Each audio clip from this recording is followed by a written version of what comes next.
February 24th Village Board of Trustees work session. This meeting's called to order. We'll begin with the pledge.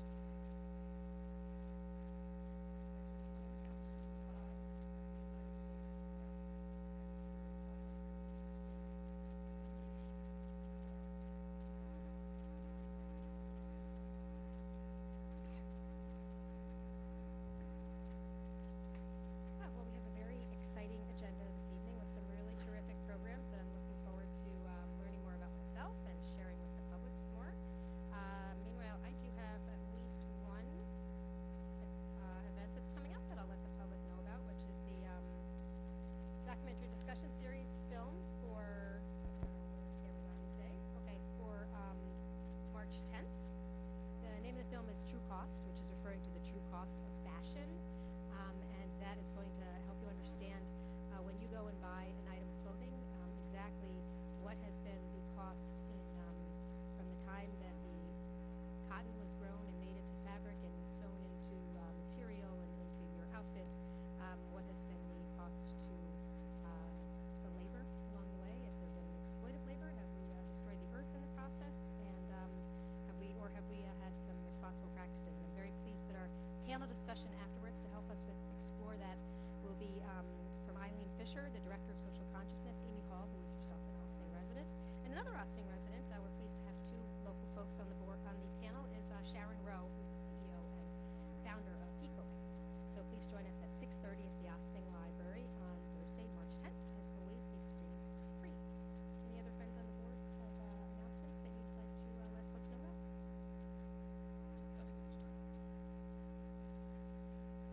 I find that hard, but that's okay. We'll get right in. We will have the liaison reports. Thank you. Very good. That was a last-minute addition to the agenda, so we'll look forward to that. All right. So with that, then we will begin. Thank you.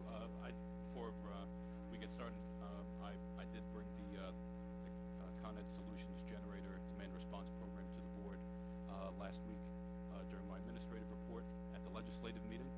I think it's a great opportunity that we should consider. And tonight we're fortunate we have Chris Miles from Con Ed Solutions, who's here to discuss the program and answer any questions that the board may have. Chris, if you'd like to. Yes, please join us. And the microphone is not so much for us as the folks watching at home. So, thank you.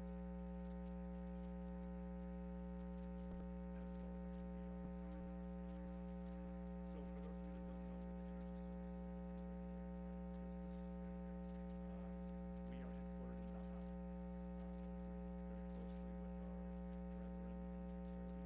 We have Con Edison, New York City and Westchester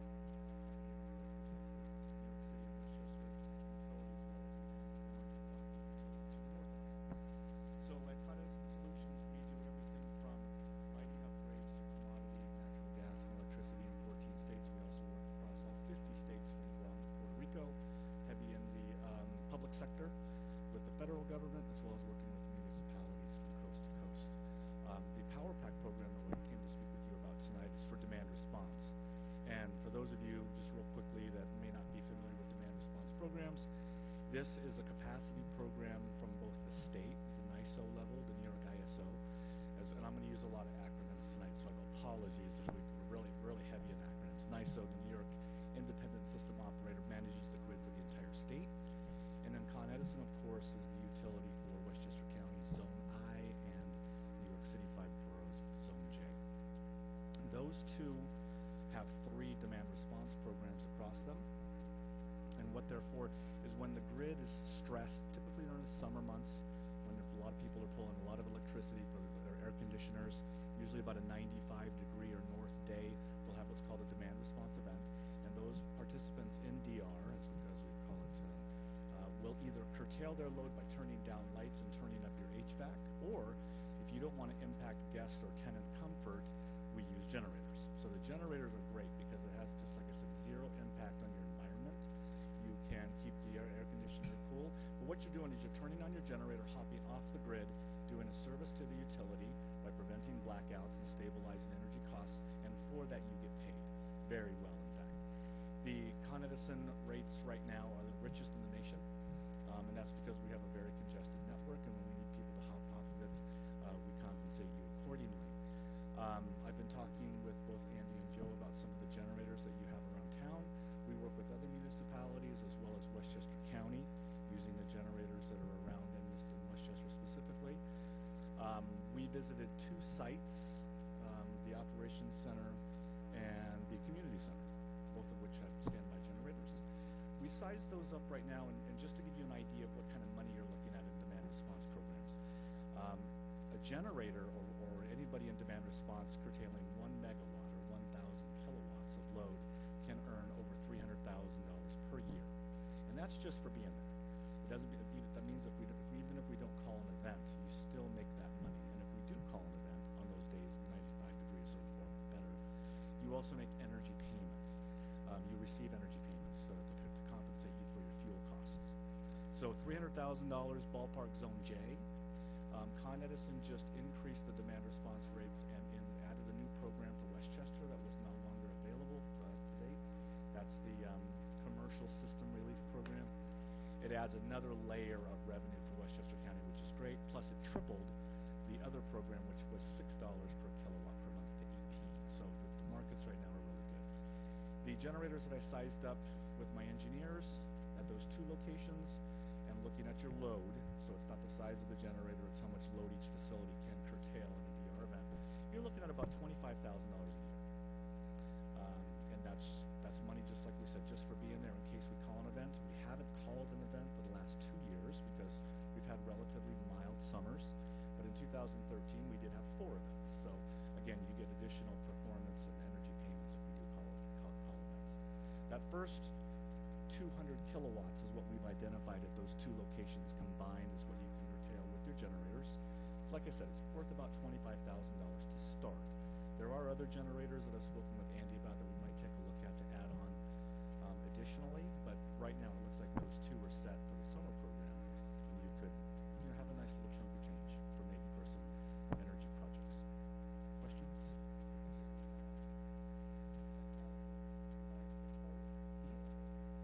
That's $25,000 in all 3 programs, so the one from the New York ISO and the 2 programs from Con Edison. And that's the NISO program runs summer and winter, so you'll earn revenues in both seasons. The Con Edison program just runs the 5 summer months, May through September. All told, over the course of the year, that's $25,000. And then if we're called upon to activate them, we'll receive money that more than compensates for the fuel costs and any wear and tear on the generator? That's right. So we talked about the energy payment is $1 per kilowatt hour if we actually call an event. So if you have 200 kilowatts and we call an event for 4 hours, that would be 800 kilowatt hours. You would make $800 additional payment to compensate you for your fuel. And this is not an undue burden on the generators and thank you, Andy. Good evening, everybody. Originally, we looked at the water treatment plant. We looked at all the pump stations, and as you guys know, the $1 million generator at the plant is 1 meg, which would be a $300,000 a year payment if we ran that generator at full capacity. Based on the size of the plant and the plant that we have now, I don't feel it's the right thing for us to do. You need to be able to switch over the whole entire facility at Indian Brook to within a 2-hour period. If it was newer technology there, we had the ability to make the changes in the water fast enough, I'd feel comfortable, and we might be doing that 5 to 7 years down the road. But right now, our water infrastructure, to make those changes, it doesn't make sense. The community center and the operations center, to me, it seems like a no-brainer. They're brand new generators. Well, the community center is 5 years old, and then the one at the operations center is a year old. Based on the load, based on the configuration, I don't think it's a big deal at all. Those generators burn about 30 gallons an hour. So, I mean, you're looking at, if you're paying $2 a gallon, $60 an hour. So, 4 hours, $240.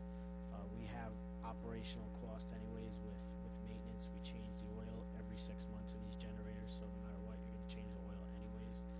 And then, as Chris had mentioned, the outages and the events that they had in the last couple of years, hasn't been a lot. It's a 4-hour peak load, and it's only happened a few times. So that money for those 2 generators would go right to the general fund. The water fund generators would go to the water fund, but right now I don't feel it's in the best interest for our water infrastructure. For these 2 generators, it seems like it makes a lot of sense, and the incentives are there for this. I mean, 3 times the money that they normally give out, that's a pretty big deal. So, and also operationally, it's not a huge deal for it. All you're really going to have at the community center is that the pumps are going to kick off and the dehumidification system will kick off and it'll instantaneously switch over. At a filter plant, what we have now is resetting all the pumps, a possible chance of water hammer, which can cause water breaks. All those control strategies in the water system need to be rethinked. That's why it's like we don't want to rush into the water system. But for the operations center, you have just the HVAC system and the load of the building, and the community center is the dehumidification system and the load of the building. So it doesn't seem like a big deal. So, I just want to follow up on the money. So this is a different amount, Joe, than you said during public last week, right? It So is. there were people that heard it last week or different amounts. I just want to be clear about the amount on the program. What were the amounts that you gave, Joe? I believe I gave somewhere in the realm of 100,000, but that was also, I was unaware of the load on the generators. Obviously, they were a lot lower than I So had we estimated. pulled the bills. Joe was kind enough to send over the account numbers for Con Edison. I pulled those loads, and as I said, we've got about 200 kW of available load in the summer months. We looked at the last 2 summers, and that would be approximately that would be the way the demand response works. Is there's a gross amount that you earn, and then we, as your curtailment service provider, we get a cut for doing what we do. We have overhead, we have a network operations center, we have equipment that we install, we put in interval meters, etc. And the gross amount on 200 kW is probably right around $40,000, but then there's a split. And depending upon the size of the curtailable load that you enroll, there's tiers. So if you have a 500 kW generator or above, the split is 80-20. 200 to 500, the split is 60-40. And anything under 200 kW generator or curtailable load is a 50-50 split. And that's, like I said, just because we have overhead, we have staff, we maintain the programs, we keep everybody alerted, we've got systems and everything that we just need to maintain. And actually, these are really good rates as a CSP because we're doing this basically, as a favor to our sister company, the utility. We're really not making much money at this at all, but we're helping them out by doing it. Look, it's still a nice amount. I just want to make sure Yes. people watch and understand. And we have solutions that we've talked with Andy about also where we can remotely operate these generators for you. So we can install technologies where we can, or he can, start these from a web interface or from a smartphone. So this takes the stress off of your resources to have to deploy somebody. And again, but we want to make sure it's the right facilities and the right time, looking at the risk associated with running those machines. So I just want to be clear, participating in the program in the municipality is $300,000? Per megawatt, if you had a 25, megawatt. okay. We don't have that would be. We don't have the capacity in terms of They were a larger draw. It's 25,000 basically. We just need to get you more generators.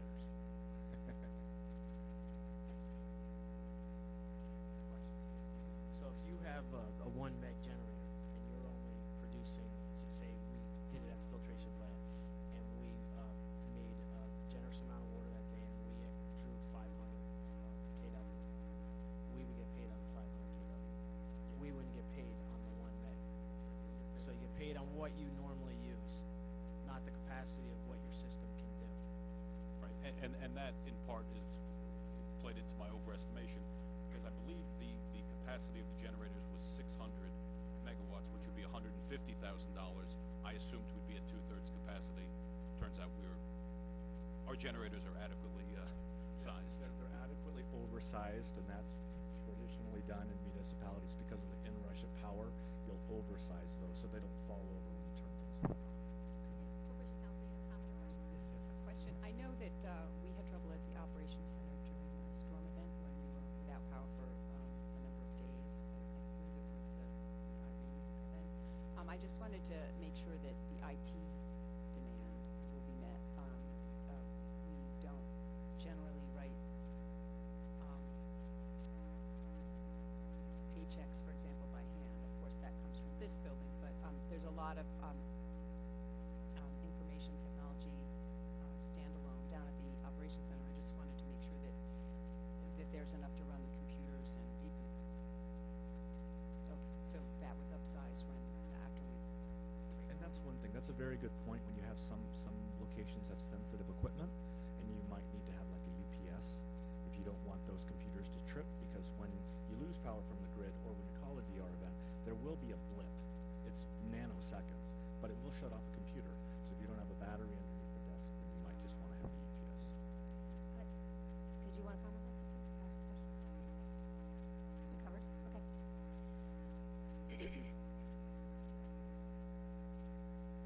We also have a generator in the back for the back building, for the actual highway garage. That's a 50 kW, and like he had mentioned, based on this program, they would get 50/50, so I was looking at the larger generators to get the best bang for our buck.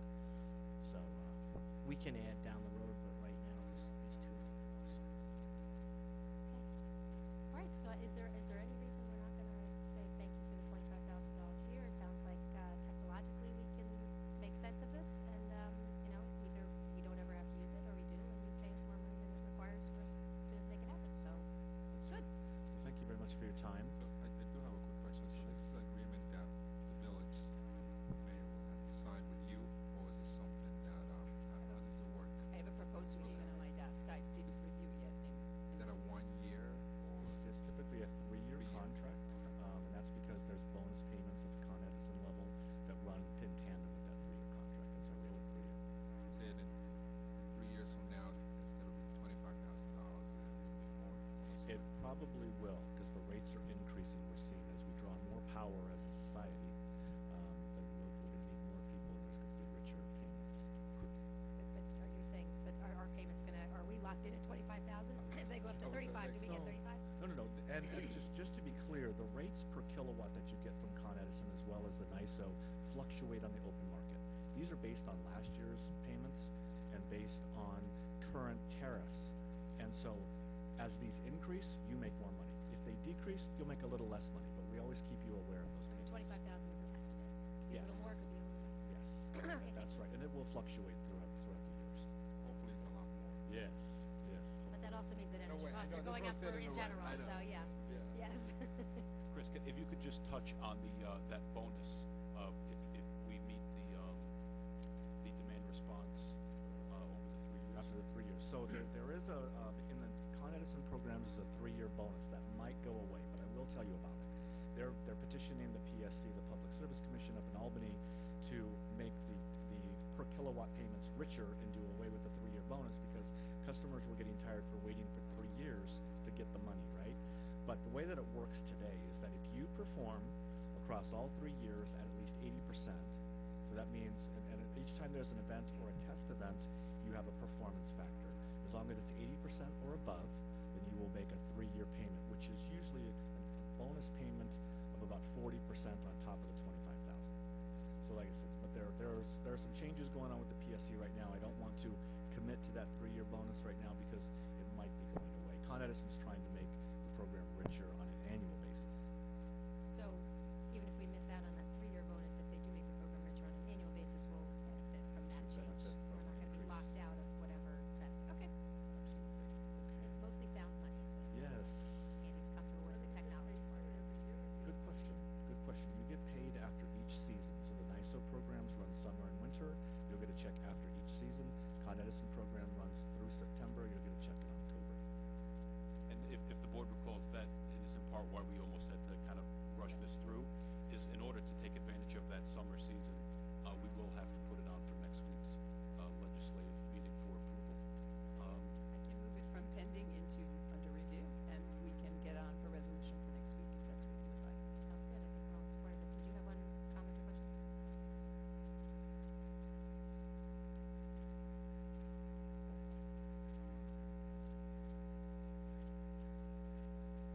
There's none. So that's there are no penalties associated with the demand response programs. It's unique to New York, and states. In fact, demand response is available in all the other 48 states, by the way. But there are no penalties. If you don't perform, you just won't get paid. Or if you, let's say that one of your generators doesn't start up, and you get a 20 or 30% performance factor, then you just have to repair that. It's kind of like when you're in school. If you do bad on one test, you can make it up on the next test to get your average up so that you get paid. Okay. Last couple of years, these incentive programs, but across the country. I've met with 2 companies from the West Coast a couple of years ago, and there was huge penalties. If your generator didn't start, it was like a big gamble. Here, we're not talking about that, right? Great. And then lastly, I'd just like to add, as Leo Wegman from Sustainable Westchester mentioned last week, this may, I should say, give us credit towards our microgrid, because it would help produce a little bit more resiliency in our grid. Great. Help us with our application to get to the next level of that grant Yes, program. and I will make sure that that's included in our next level if it does get approved. If there are any other further questions, Joe has my contact information. And thank you all for your time. Thank you very much, Chris. Appreciate what I'm doing. Okay. Lori Lee. Yes. Think your mic's not on. Our next item is the Historic Markers walking tour, and this has been an ongoing project, been spearheaded by the Historic Preservation Commission. We have received proofs from our vendor at this point, and I thought it was a good time to bring the project back and the chair of the HPC back to talk you through where we are, where we're going, and to show you some samples of some of the placards that are going to be coming forward.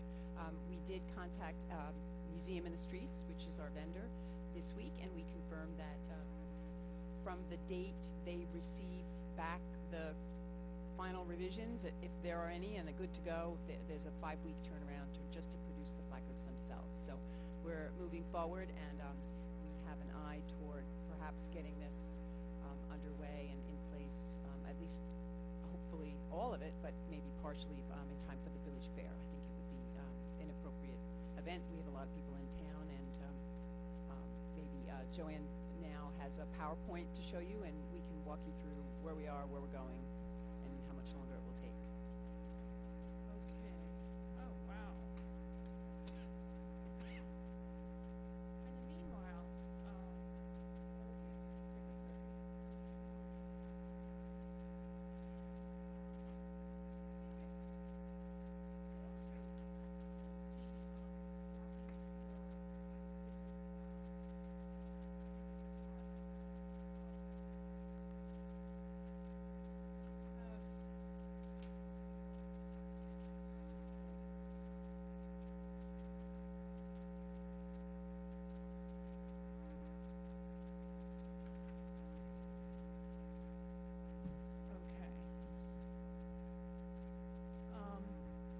Okay, well, title page, obviously it isn't just the Historic Preservation Commission doing this. There's been a lot of people involved, and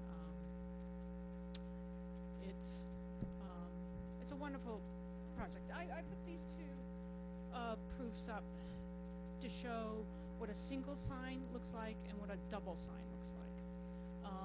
Sometimes we have double sign just because the subject matter, like the crescent, is too large of a subject to put on a small sign.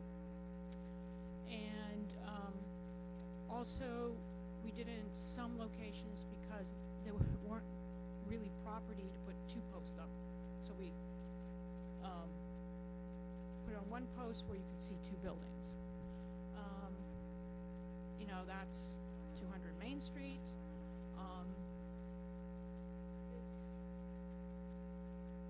This is the crescent. And does everybody have the initial map of the walking tour? So that's the scope of it. This is done with Museum in the Streets program, and this is just to illustrate.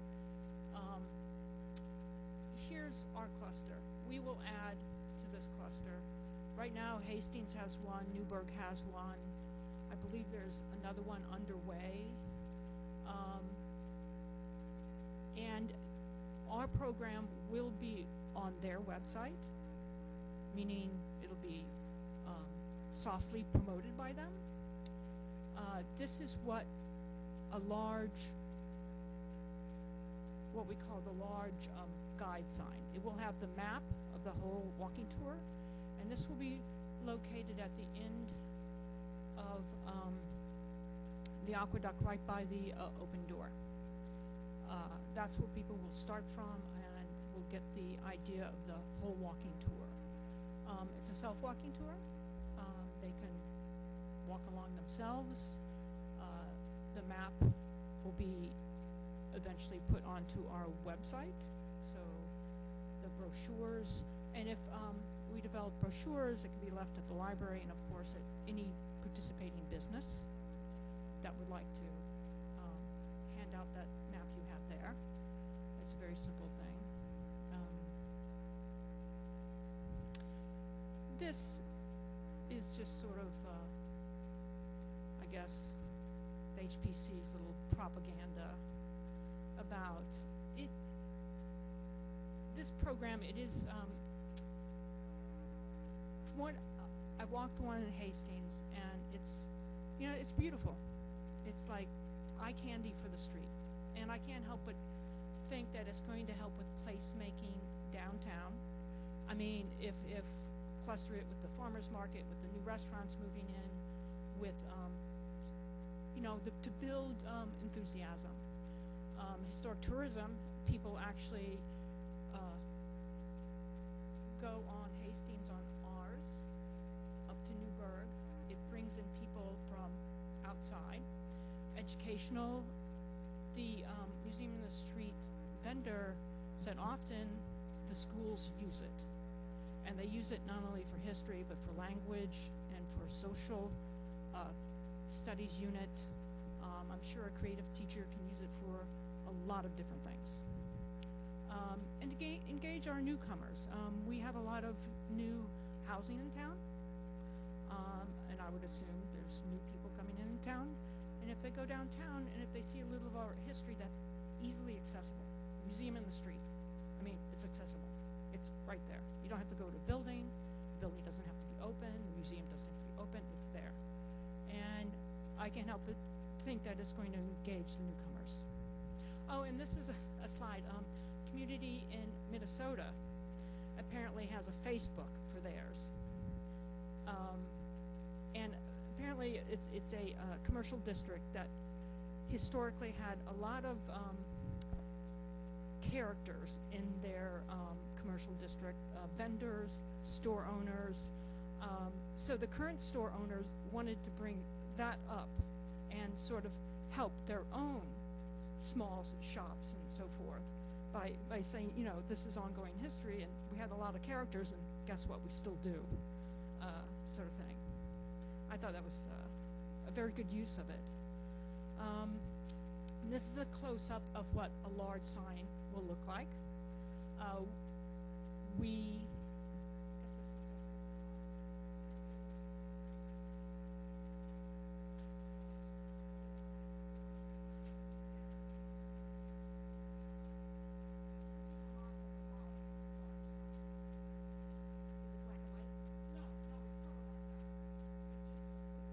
Exactly like that bar over made, but enough, right?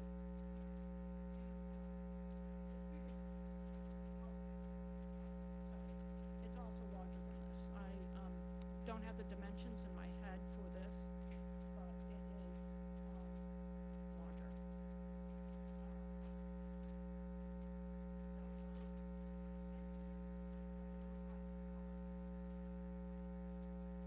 This is approved and cut. That is the size. This is a small sign. This is an individual property sign. The large sign is a guide sign, and it's one of them.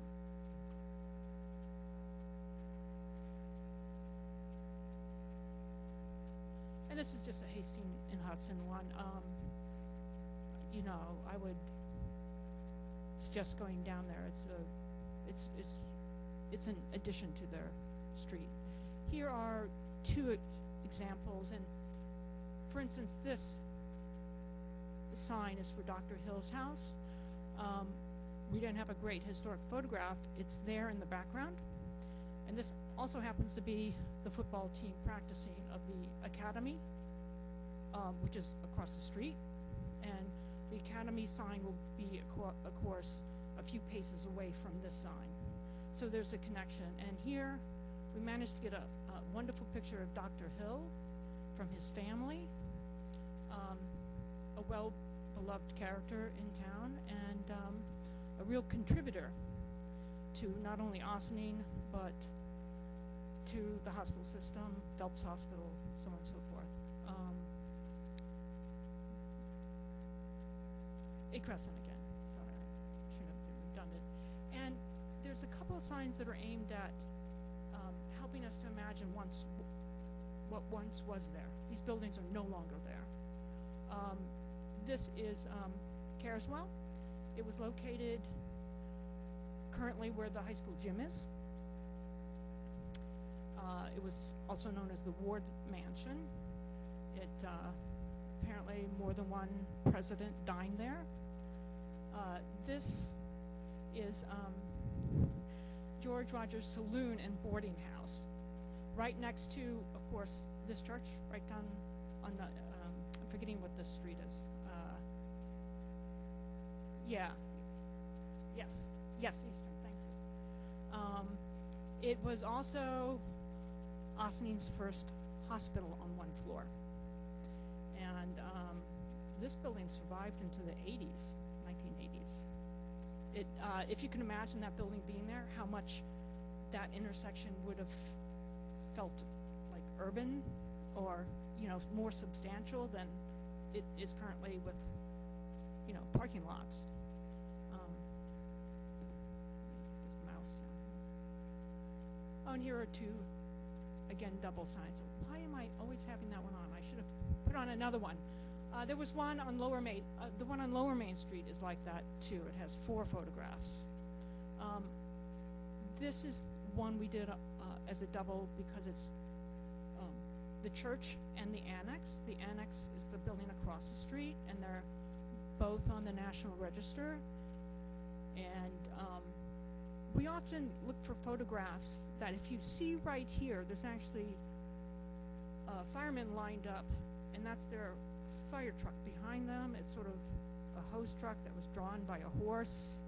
So, you know, we weren't totally locked on architecture. It's also these other things. The football team, Dr. Hill, what a fire truck might have looked like back in the day. So, because we realized our audience isn't all about the structures. It's about the street life and what happened here and all that. So, that's it. That's a sampling. There's 23 signs. 20. Yeah, we added. It's 22 or 23. Well, I'm looking at the map here, which folks at home, don't have the benefit of seeing at the moment, but I assume, is this available someplace on our website, or could it be? Yes, it is. Yes, it is there. It is in the planning, it's on the planning department website, and it should have all the locations of that. Okay, so for folks at home, it's you start and stop on Upper Main Street near Sasinoto Plaza, and then go up the north side of the triangle up to Route 9, and then go down Highland Avenue, and then cross at what I'm guessing is the Ellis intersection, and then go back north on Route 9, and then loop around down to Broadway a little bit. And is number 14 the double arches? Relevant to our next topic on our agenda, which is why I'm asking. We have added some placards since then, so the numbering on this may not be the final. This is Right, the 'cause walk. Yeah, we need to update this has us at 20, I believe. Yeah, but we are doing the double arches. That is a placard. And then, and that has it all. Okay. Right. Okay. Well, but you did number them. They're numbered. Okay. Just so that they can be identified, not so that you're required to do. Not that you're required to do Highland Avenue and then Main Street and then State Street and then, you know, it's just okay. So, digitally, so there's a map if you walk through it,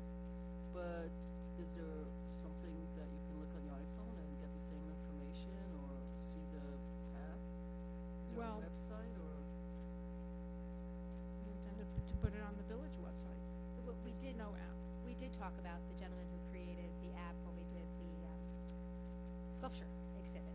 Mhm. And the sculpture exhibit was really his pilot project. He's a local resident that created an app so that you go to a tourist location and you go on your phone, download the app and you click on it. And we had him come here and talk about doing all sorts of things for the village.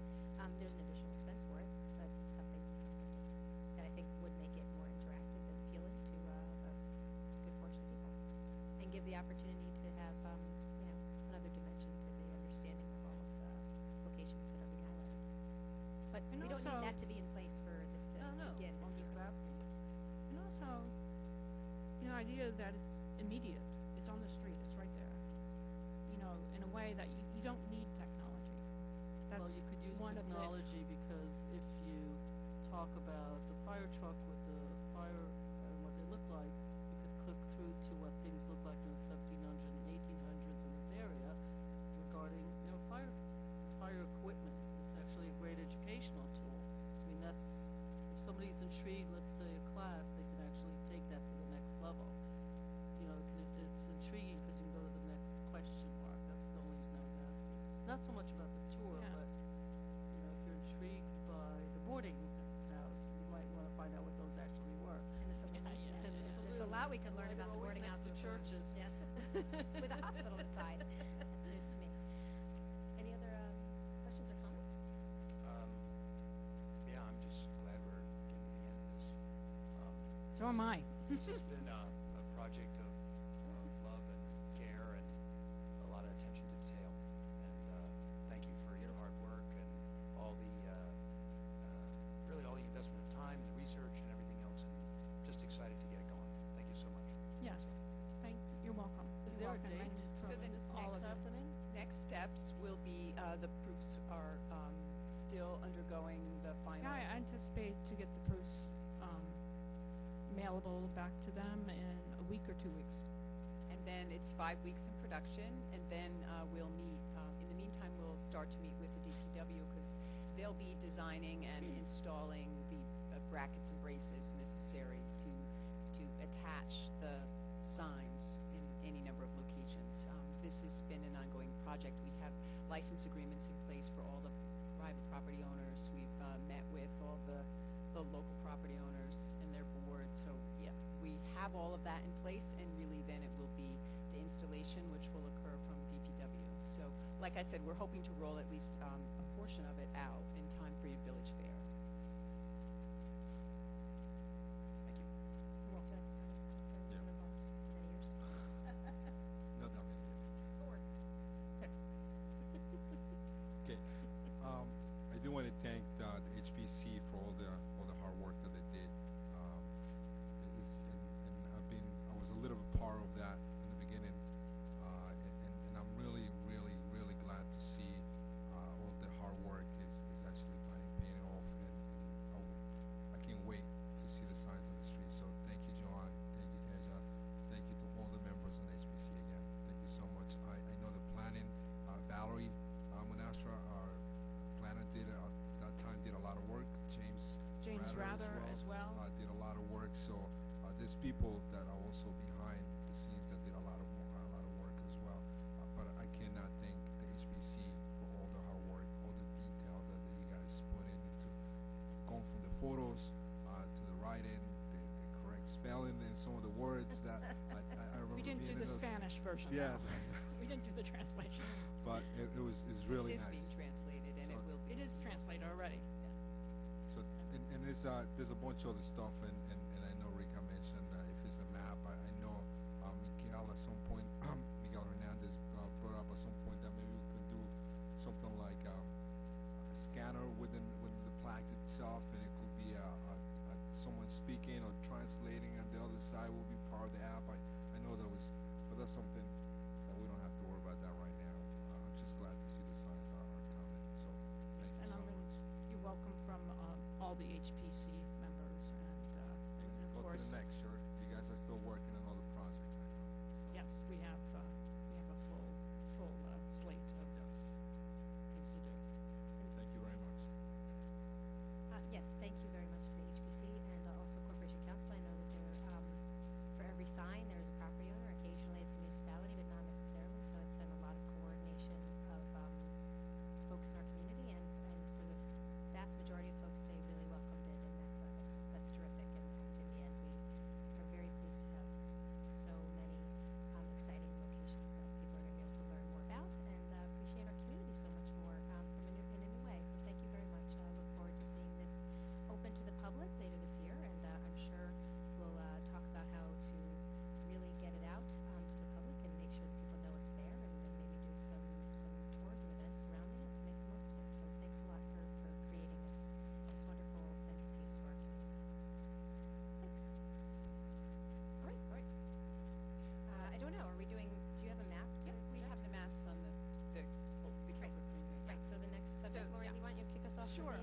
next topic is the Sing Sing Kill Greenway discussion, and as you know, we've been working through the process of construction, and now we're at the process of completing the last of the connections, the connection itself.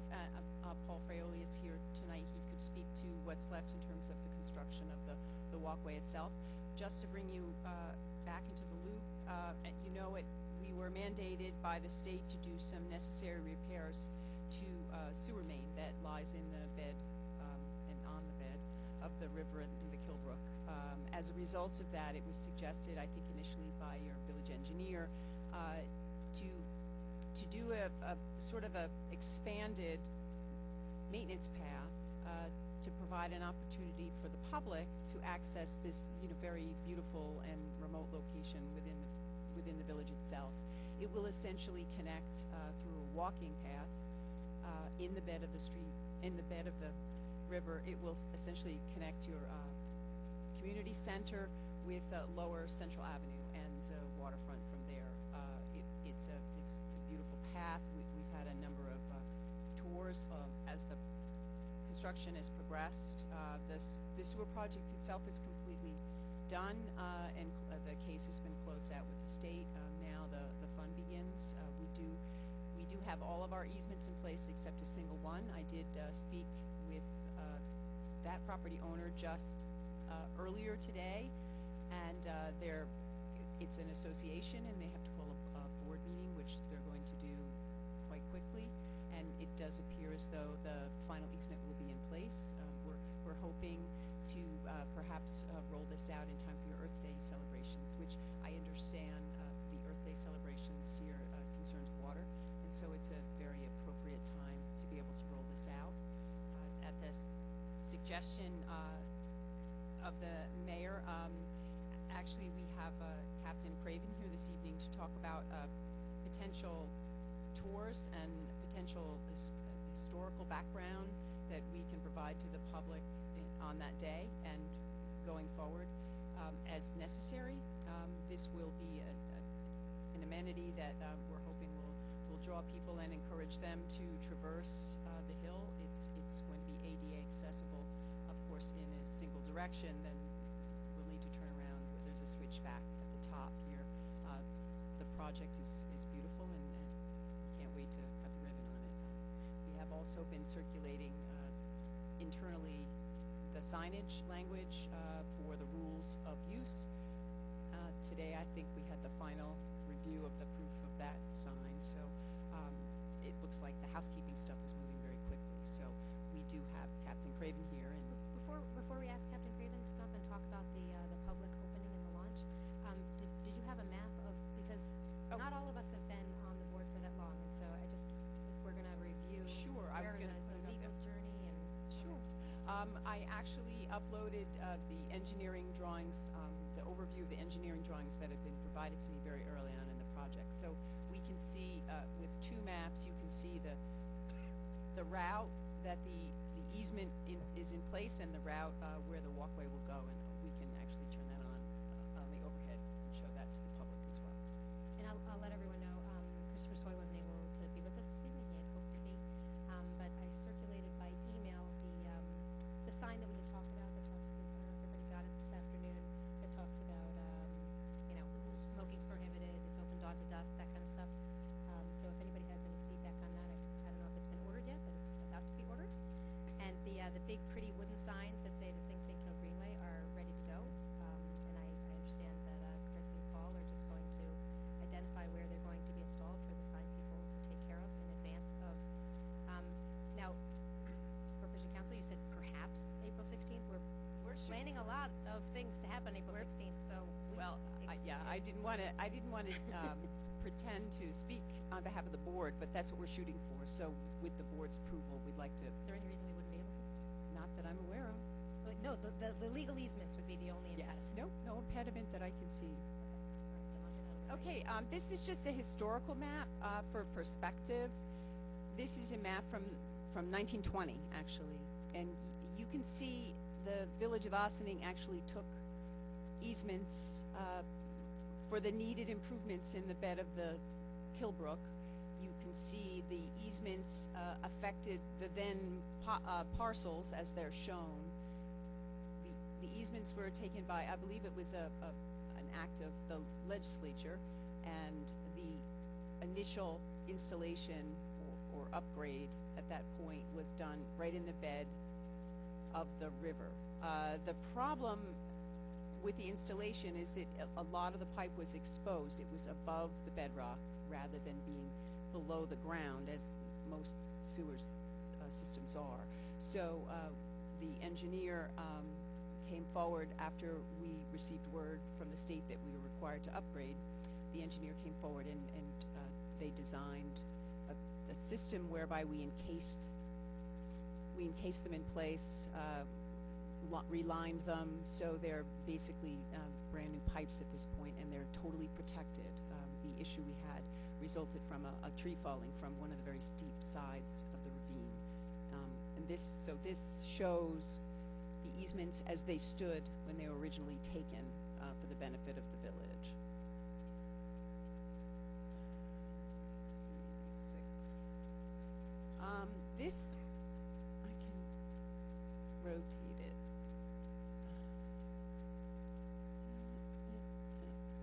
There we go. This shows the lower Central Avenue end of the improvements. You can see, again, the parcels that are affected, the right that the village has to have the improvements in place from the beginning was an easement. We don't own the fee title to the property. It's by virtue of an easement.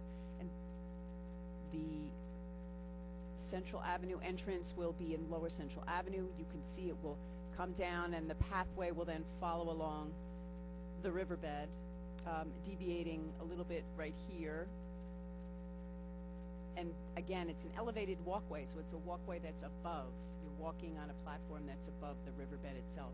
And it moves up the river. There's a match line here, and I can show you on the next map the rest of the. And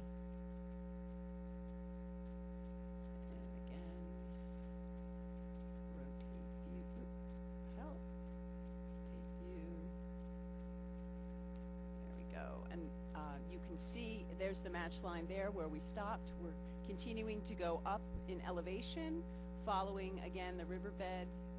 You can see the streets here that it passes underneath.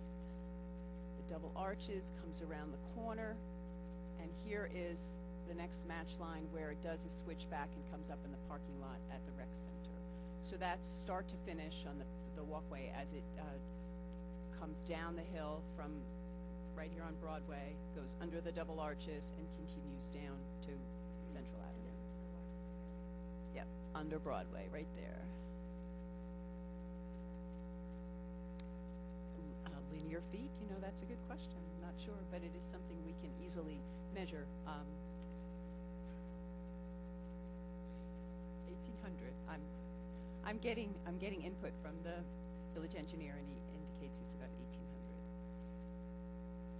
1800. Okay, and so we approached the various property owners, letting them know that the easement existed, letting them know our plans, and seeking additional approval just to add the right of access from the public to the existing easement. So we only have a single property owner now, and it's this parcel here.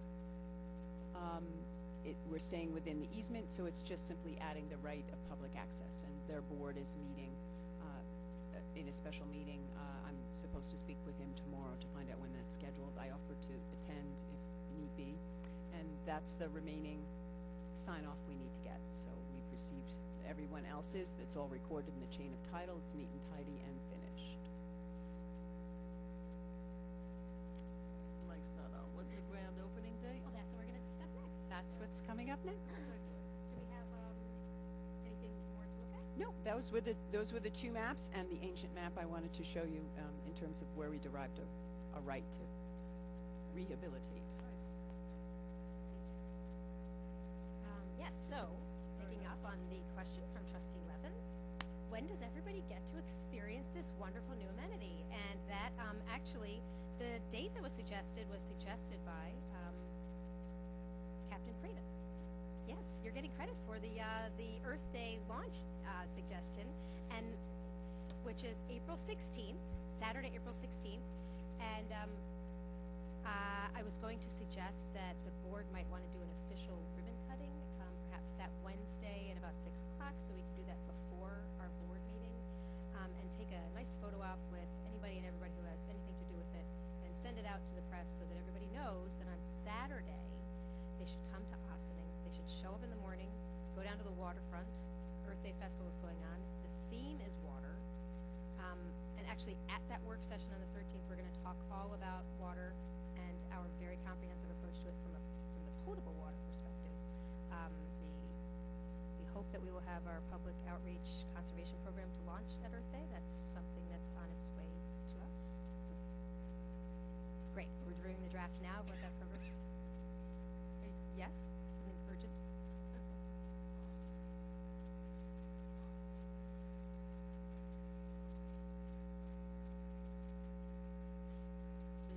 In April, that'll be dusk before 6. I was trying to do it so that everybody could get here from work. So we'll figure out the time.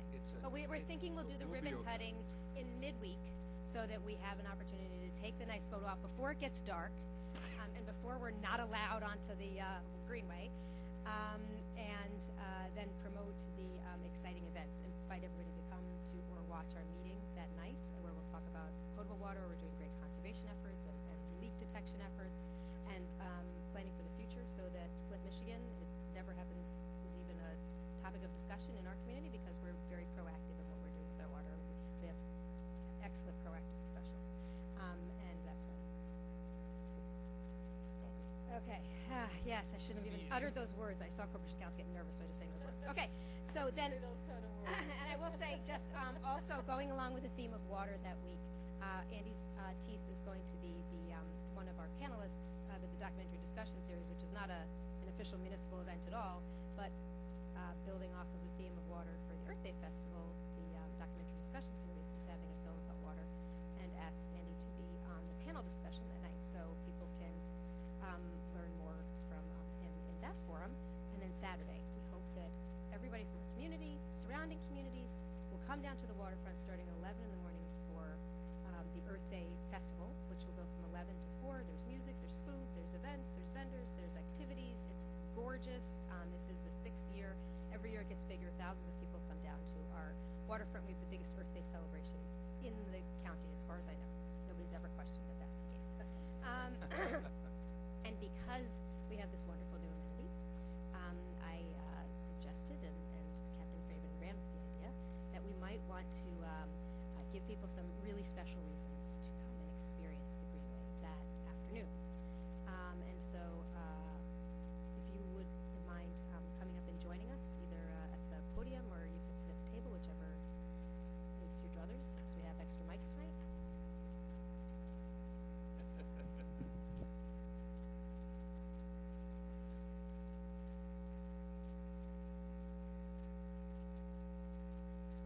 And just in case anybody didn't know, you are right now historian Craven.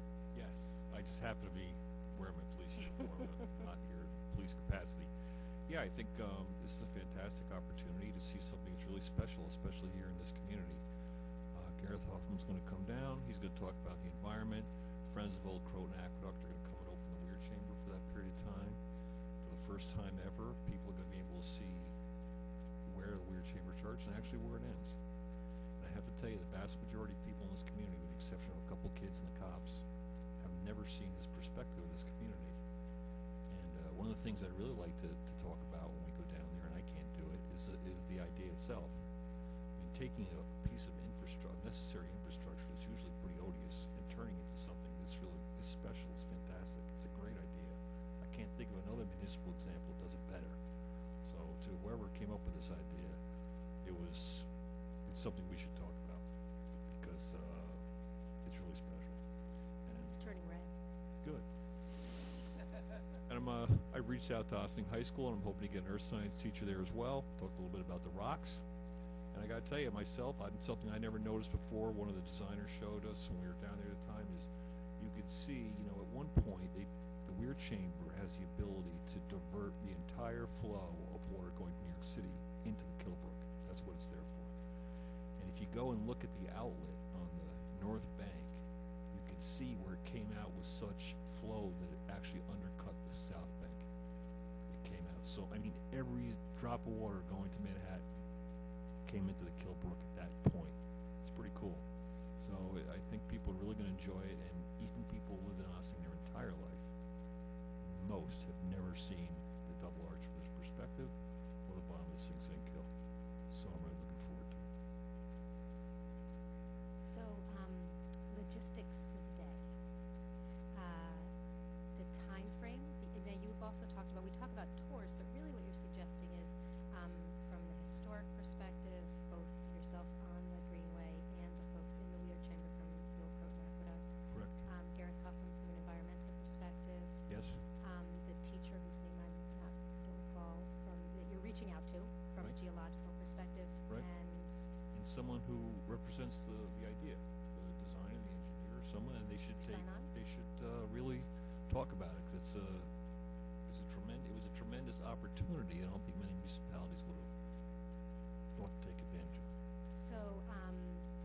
so, from engineering perspective. is Yes. that it? So for folks who want to come and experience it, the first weekend that it's open, they would come and figure out, we have to decide, let's decide tonight or talk about tonight, what the time frame would I know we be. talked about 2 to 4 at the end, and I was gonna ask, the festival actually ends at 4. For people who show up at the festival in the afternoon, and don't wanna miss a minute of it, would 2 it to be 5. Could that work? certainly. Okay, and so from 2 to 5, then somebody would come to the Greenway, and as they walk on the path, they would encounter these experts from Someone different talk about the perspectives. rocks, and someone talk about the environment and the history, and someone talk about the actual project itself. So whenever they came up, they could just walk down, enjoy it, and they'd also have the opportunity to go into the Weir Chamber, which is usually only open once or twice a year anyway. But this is the first time you actually look at the Weir Chamber in its entirety. Does everybody know what the Weir Chamber is? I've been in it. I've had Captain Craven give me a tour. The large stone structure at the north end of our double arch, its purpose is to, when they wanted to work on the aqueduct from everywhere from there south, they have to dry it. So they would divert all the water from the New York City Aqueduct, the 1842 New York City Aqueduct, into the Sing Sing Kill with this gigantic gate. And so you can actually go into the Sing Sing Kill now and see where it comes out. So where they dried up the aqueduct. It's pretty neat. And I also confirmed with Chris Soy today. He apologized he couldn't be here, but they will be able to provide shuttle service for the day. Great. That will help folks to get between the waterfront for where the festival's going on and the community center where they could enter the tour. You can also enter the tour. So it's just you walk yourself. It's a self-guided path from the Central Avenue steps, which would, if you were walking from the waterfront, is probably where you would begin. And we'll talk to Chris about doing some sort of logical loop for either just the afternoon or for the whole festival. We'll coordinate that with Chris and Green Ossining. But that would also allow folks, if you end up parking a little bit of a distance from the festival, then you could take the shuttle from the festival over the tracks to the eastern side of the tracks and then move up to the community center to do the you have a question, Kaya? Yes? Purely from a housekeeping and practical point of view. Yes. April 16th, we don't have a lot of vegetation yet. We won't have a lot covering the banks. And there's always a lot of debris.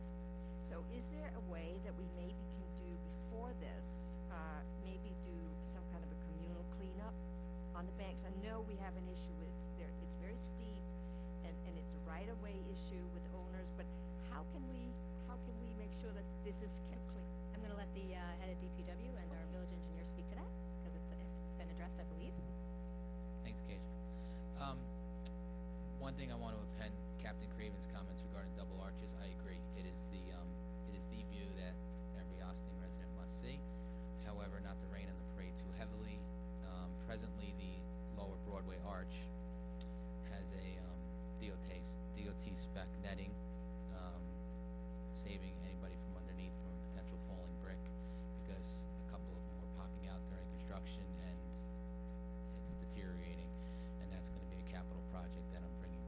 probably in 2 weeks from now at a work session, along with the intersection redo. So that aesthetic won't be what it will be when we redo the bridge, but we're going to do everything in the restoration of the bridge to maintain the brick arch structure and the keystone that goes along with it, with the engineer's name and the date on it from the 1800s. Really cool, ultra cool, but covered with netting right now. But it will be, it'll be even better when you walk it in 2 years. With regard to the comment about debris on the sides, that's true, and believe me when I tell you, there was order of magnitudes more when we started the project. So there was a very significant cleanup that was done by the contractor when he was doing a lot of the tree work. I'd like to think in a perfect world that it's contagious from what we did down there. People will see what we did down there, and they'll be less likely to heave stuff over the Central Avenue Bridge, which was happening a lot. But a lot of it's been cleaned up. I think the residents now are well aware, based on their interaction with the Corporation Council and seeing all the work going on down there, that look, maybe we don't want to just heave stuff over our backyard anymore. That was happening a lot, but it is all private property parcels. But we do have in the contract the easements, expanded easements in the contract that all the residents, the property owners rather, were mailed, that this is going to be a temporary easement that we're going to take when we're doing this construction contract, which expands up the banks somewhat. And the contractor, we have punch list items that are still in there. He has to go in and do some cleaning and some removal of some construction items that are still back there, like the temporary bypass netting and tubing and everything that else is in there. He still has to walk through and do that. But the components of the walk itself are 100% complete. And we're going to go and tidy up well before Earth Day and get it nice and buttoned up. So thank you for that. We did notice, and like I said, hopefully it's contagious, and when people realize what exactly is down there, they take that to heart before they consider littering. It's also obviously the main stormwater relief from the entire northern corridor of the village, all the way up from Dale Cemetery. That all comes down behind Yale, Denny, underneath 9A, behind the rec center, and that's a lot of water and a lot of debris. So there's debris that makes its way in the river and the kill up there that makes its way down. But we're trying to be pretty proactive with that. It's a little easier to it's a little more accessible now for our maintenance operations, and we'll just go from there and stay on top of it to use it as the resources that it is.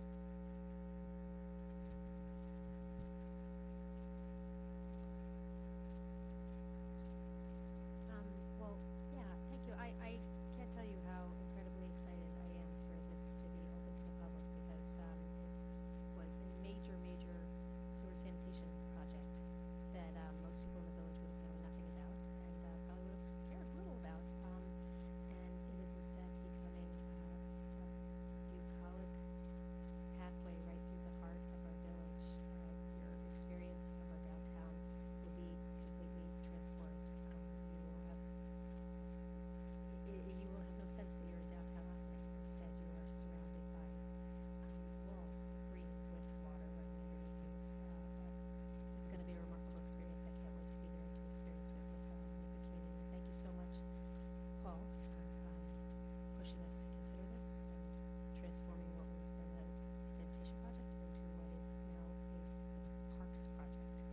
And thank you, Captain, for suggesting that we launch it in this way to make sure that the folks in the community really know about it and take advantage of it, and then for creating a whole event and program to go along with it. It's really a really terrific way to open it up to everyone else.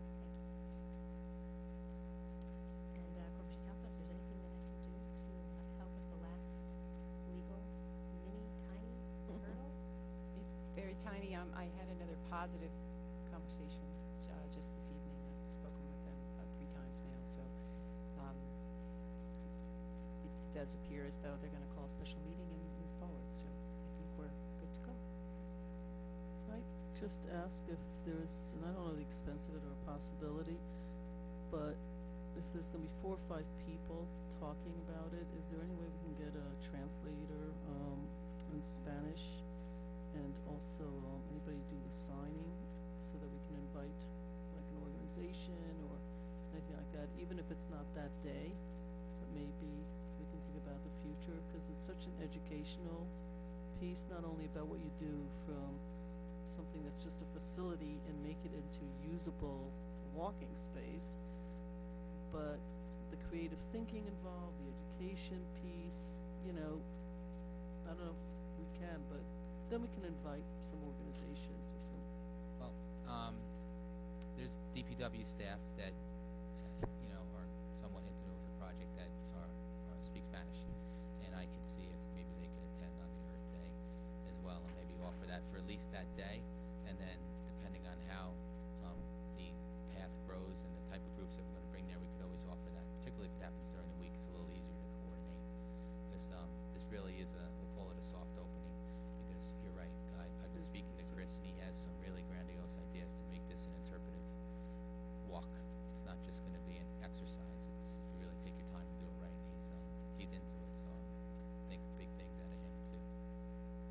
And Museum of the Streets folks, Kaya, Joanne, there's 2 of the Museum of the Street signs that are related to the Greenway. One of them is the double arches, and I don't recall what the other one is. Let me pull out the 11 by 17 proof. It just so happens to be. Oh.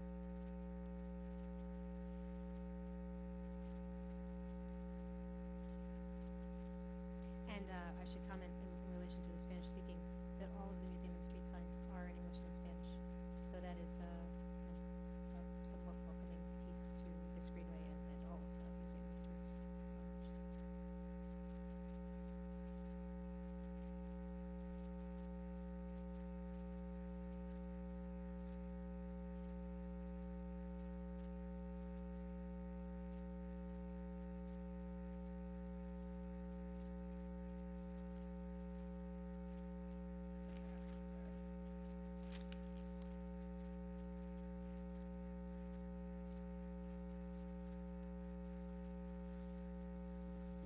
We have 2 signs. One is entitled The Double Arch, and one is the Old Croton Aqueduct Promenade. The Double Arch has 2 historic photographs and an engineering drawing of how it's put together. Also, the promenade gives a historic aerial view and sort of a person's view of what it used to look like walking down it. And you know, paragraphs about history, talking about, you know, both situations. We even did a sign for the Kilbrook, which was because of this project, we thought, oh, just make another one and put it down there, but that did not make the scope because it wasn't downtown. So we do have information about the Kilbrook. You know, it didn't get this far. It was when this project was being developed, we went about to make one. So perhaps we can coordinate with the Recreation Department and the Historic Preservation Commission to create a historical marker that may or may not be on the tour. It could be done by another vendor, like the one by Jug Tavern, or because it was way down there, it was not part of. We also actually, in our research, when the scope was a little bigger before we narrowed it down, we actually had thought of including the reservoir that used to be where the New York Public Library is. But we felt that was just going too far outside of what we. Okay. But so the research is there But in a very dense format that can be edited. You know, each plaque, I mean, you can see that once you go beyond 3 images, they're too small. So we had to weed out, but what I was telling Captain Craven is that we have folders of photographs on that did not make the signs. That would be lovely for his program. Okay. Any other questions or comments on this before we move on from the folk? All right. Yes, Yeah, April big 16th. If day. you haven't marked your calendar, you know what you're going to be doing. You're going to be at the waterfront. You're going to day. be on the Greenway. Yes. All right. Then with that, Paul Fraley, you probably want to come back up and talk about the LED lighting, right? Yeah, the next topic is LED lighting. It's an update, and Paul Fraley's going to take this topic.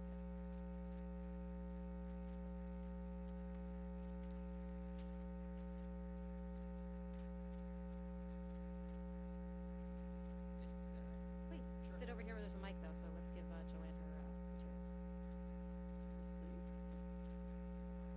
Oh, okay. I'm sorry. those are They're Lori yours. Lee's copies. I'm sorry. Oh.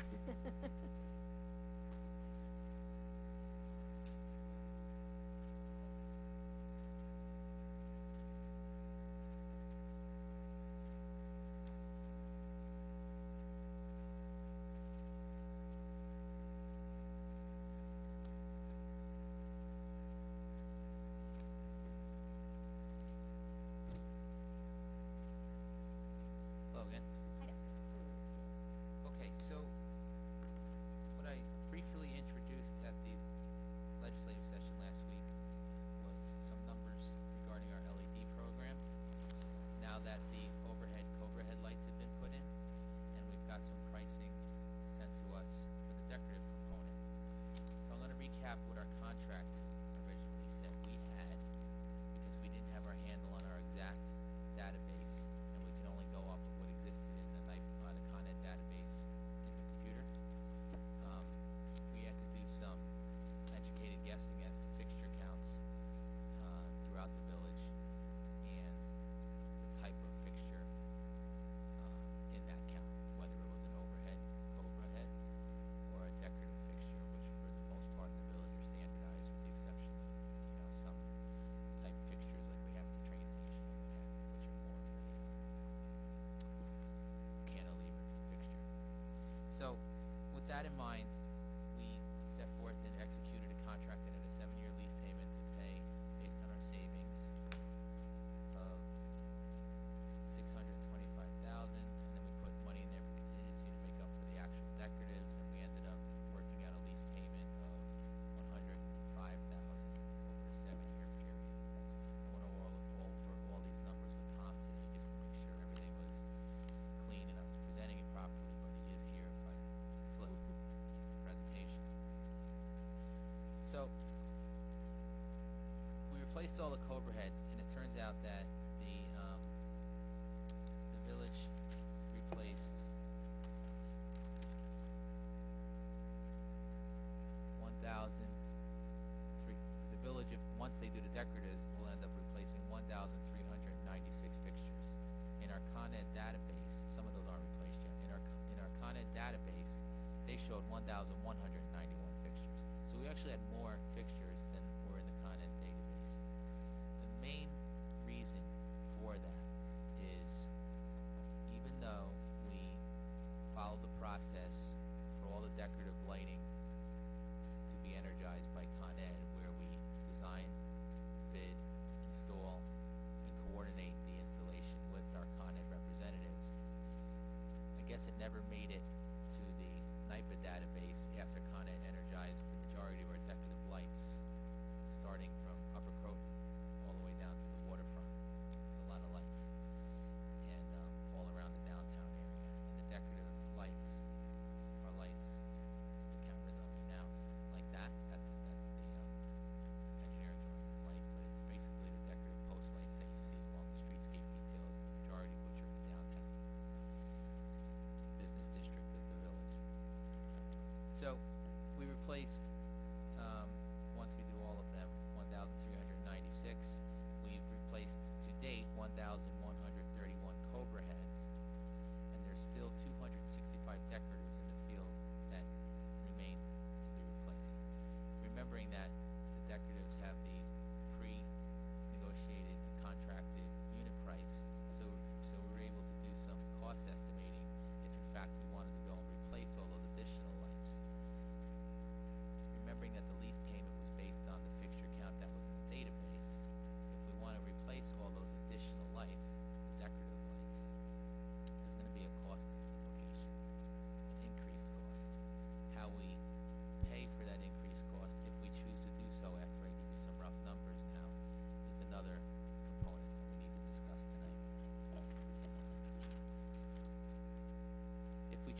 replace all the decorative lights,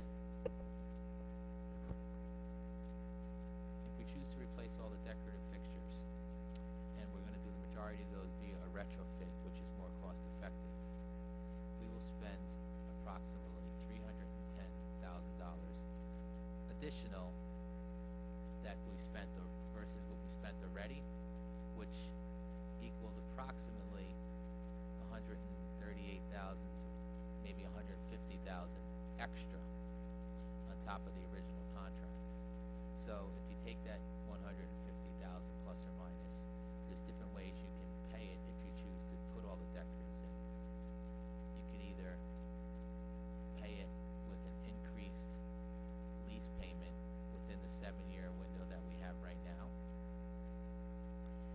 or you can not pay it by not doing any of the decoratives, which would be a contract that results in less expenditure and will probably lower our lease payment, or you can spend exactly what the contract already calls for, and we would maintain the $105,000 7-year lease payment, and we would only get some of the decoratives done.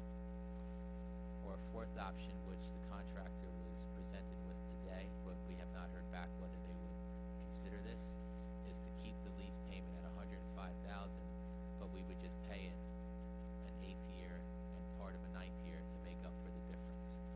The reason that was appealing to the village, because there would be no additional out of cost. Actually, there's no out of pocket right now. We're paying the 105 because we're saving, once these are all implemented, 110,000. So as the contract dictates, you only pay an amount that you can show reflected in your bill. So once our first NYPA bill comes in, after the inventory is redone and trued up based on what's in the field and what we're actually having consume our energy versus what they're saying we had, that will pay for the expenditures. So if we have an estimated $110,000 savings per year, which we will when all of this goes in, according to the kilowatt hour calculations and the present day rate that they charge us, the $105,000 payment pays for everything that we would put in under this contract, but we would have to extend that another couple of years to pay for anything additional. So that's what we have to consider. So I'm going to tell you some ideas of what costs what, and then I'd like to get a feel from you on what you think we should and shouldn't do with regard to the decoratives. The majority of the decoratives, as I said before, were the decorative lights that are on the post all along the streetscape. The cost for those decoratives, we believe, if we consider there's 239 of them, if 200 of them can be done via retrofit, is going to be $193,000 for the retrofits and an additional $80,000 if we consider complete replacements. Now, in the original contract, 100 of those are already in the contract and worked into the 105,000. So the excess money would come once you went past 100 decoratives. Then there's the shoebox, which I referred to as the cantilever arm before. Those are the ones down at the train station. And then there's some ancillary costs associated with all the lighting that's extra, like the photo cells, which allow the lights to come on and off during the day automatically, and some of the maintenance and protection of traffic associated with the different lights that he worked into his number on the other ones in his original contract. So I know I covered a lot of You just lost me on the last part with the, photo cells. yeah. The photo cells are the device. But as far as, that wasn't in the original contract? Well, the photo cells are in the original contract, but these are the fixture costs and then the photo cells for the lights that are additional. Photo cells are incorporated into all of our streetlights? Yes. Yes. Correct. There are no on-off The on switches. and off, right? Yeah. Yeah, they're on. Otherwise, they'll. So you're referring to, Yes.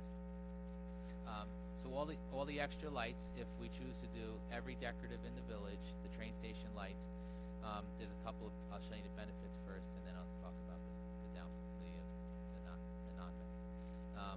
If we do all of them, we will realize the full $110,000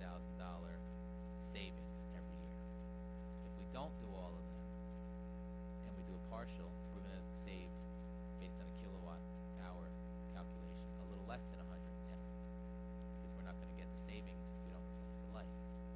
So, But our $105,000 lease payment will go down a little bit as well, yes, yes, installation itself. because we're not paying for the Massively. installation, correct? So it will still cover the cost of what you put in, technically, right? So they'll still meet the contract there. So our lease payment will go down, but our deliverable will also go down. The other thing is you're not sure, because we just had this meeting with them today.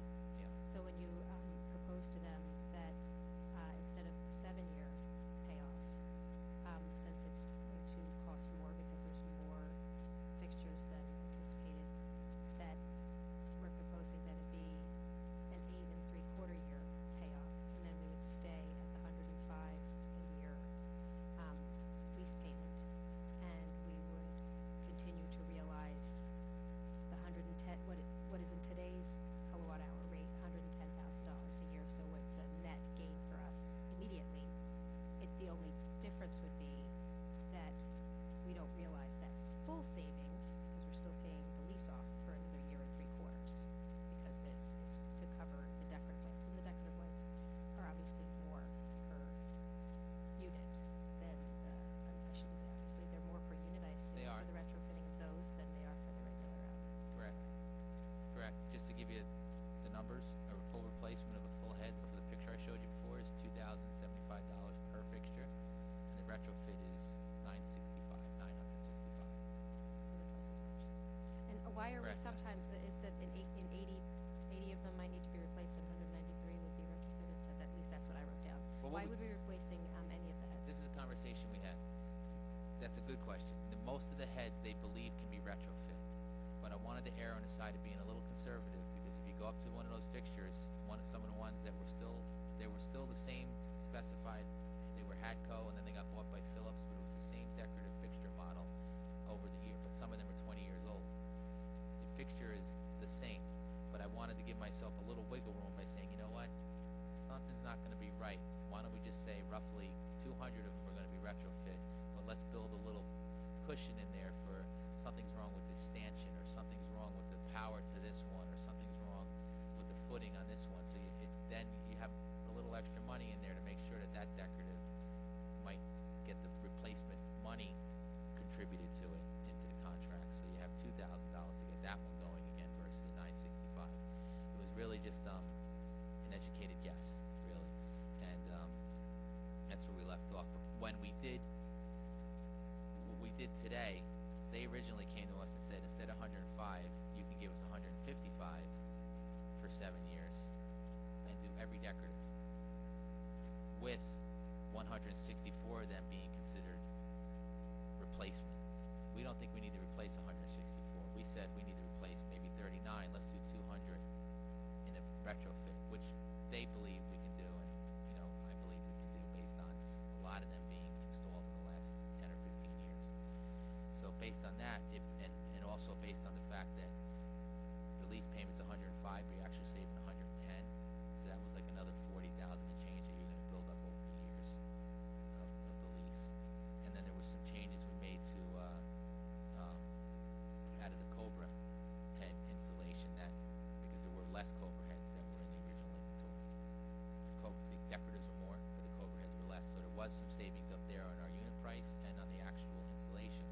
So when you put that all into the mix, and we redistributed what was retro versus replacement, Tom and I guesstimated that instead of their proposed 155 a year for 7 years, we could probably do it for about 120, maybe 125 for 7 years, which is an increase of about 20,000 per year more.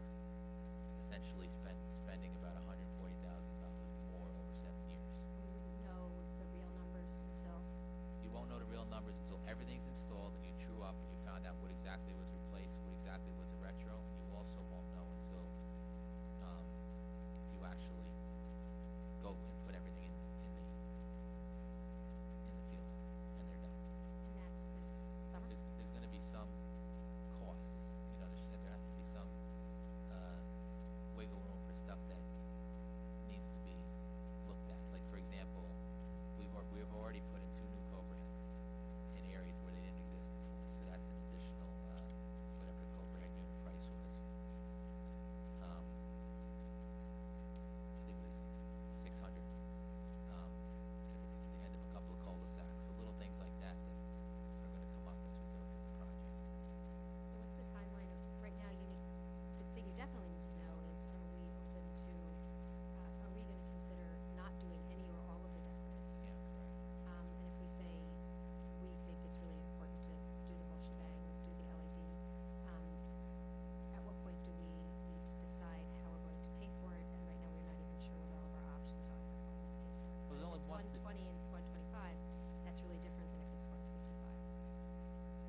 one, correct, but this is what we're proposing, it's around the 125.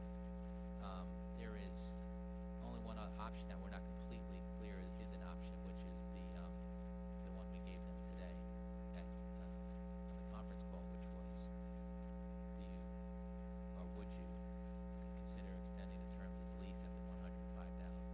Because you gotta remember, if the rates go up, which you're already in front of PSC, right, to increase their rates, 105 might turn to 120 just next year, but we don't know that. So we're working with today's numbers to,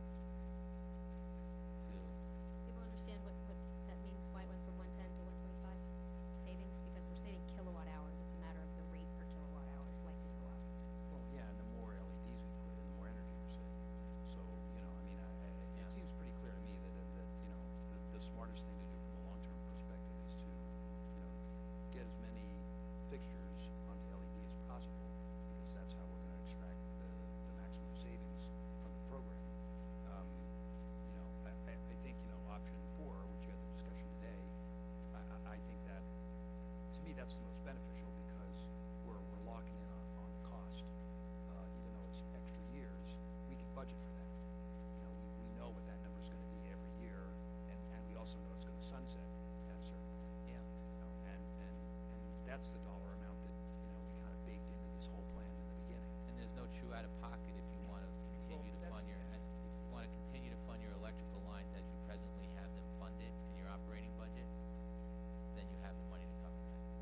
And just for some quick numbers too, because the overheads are up, whether we paid for them yet or not, they're up. And I can tell you that in the operating budget, because we decided to keep it in there for this one more year, we have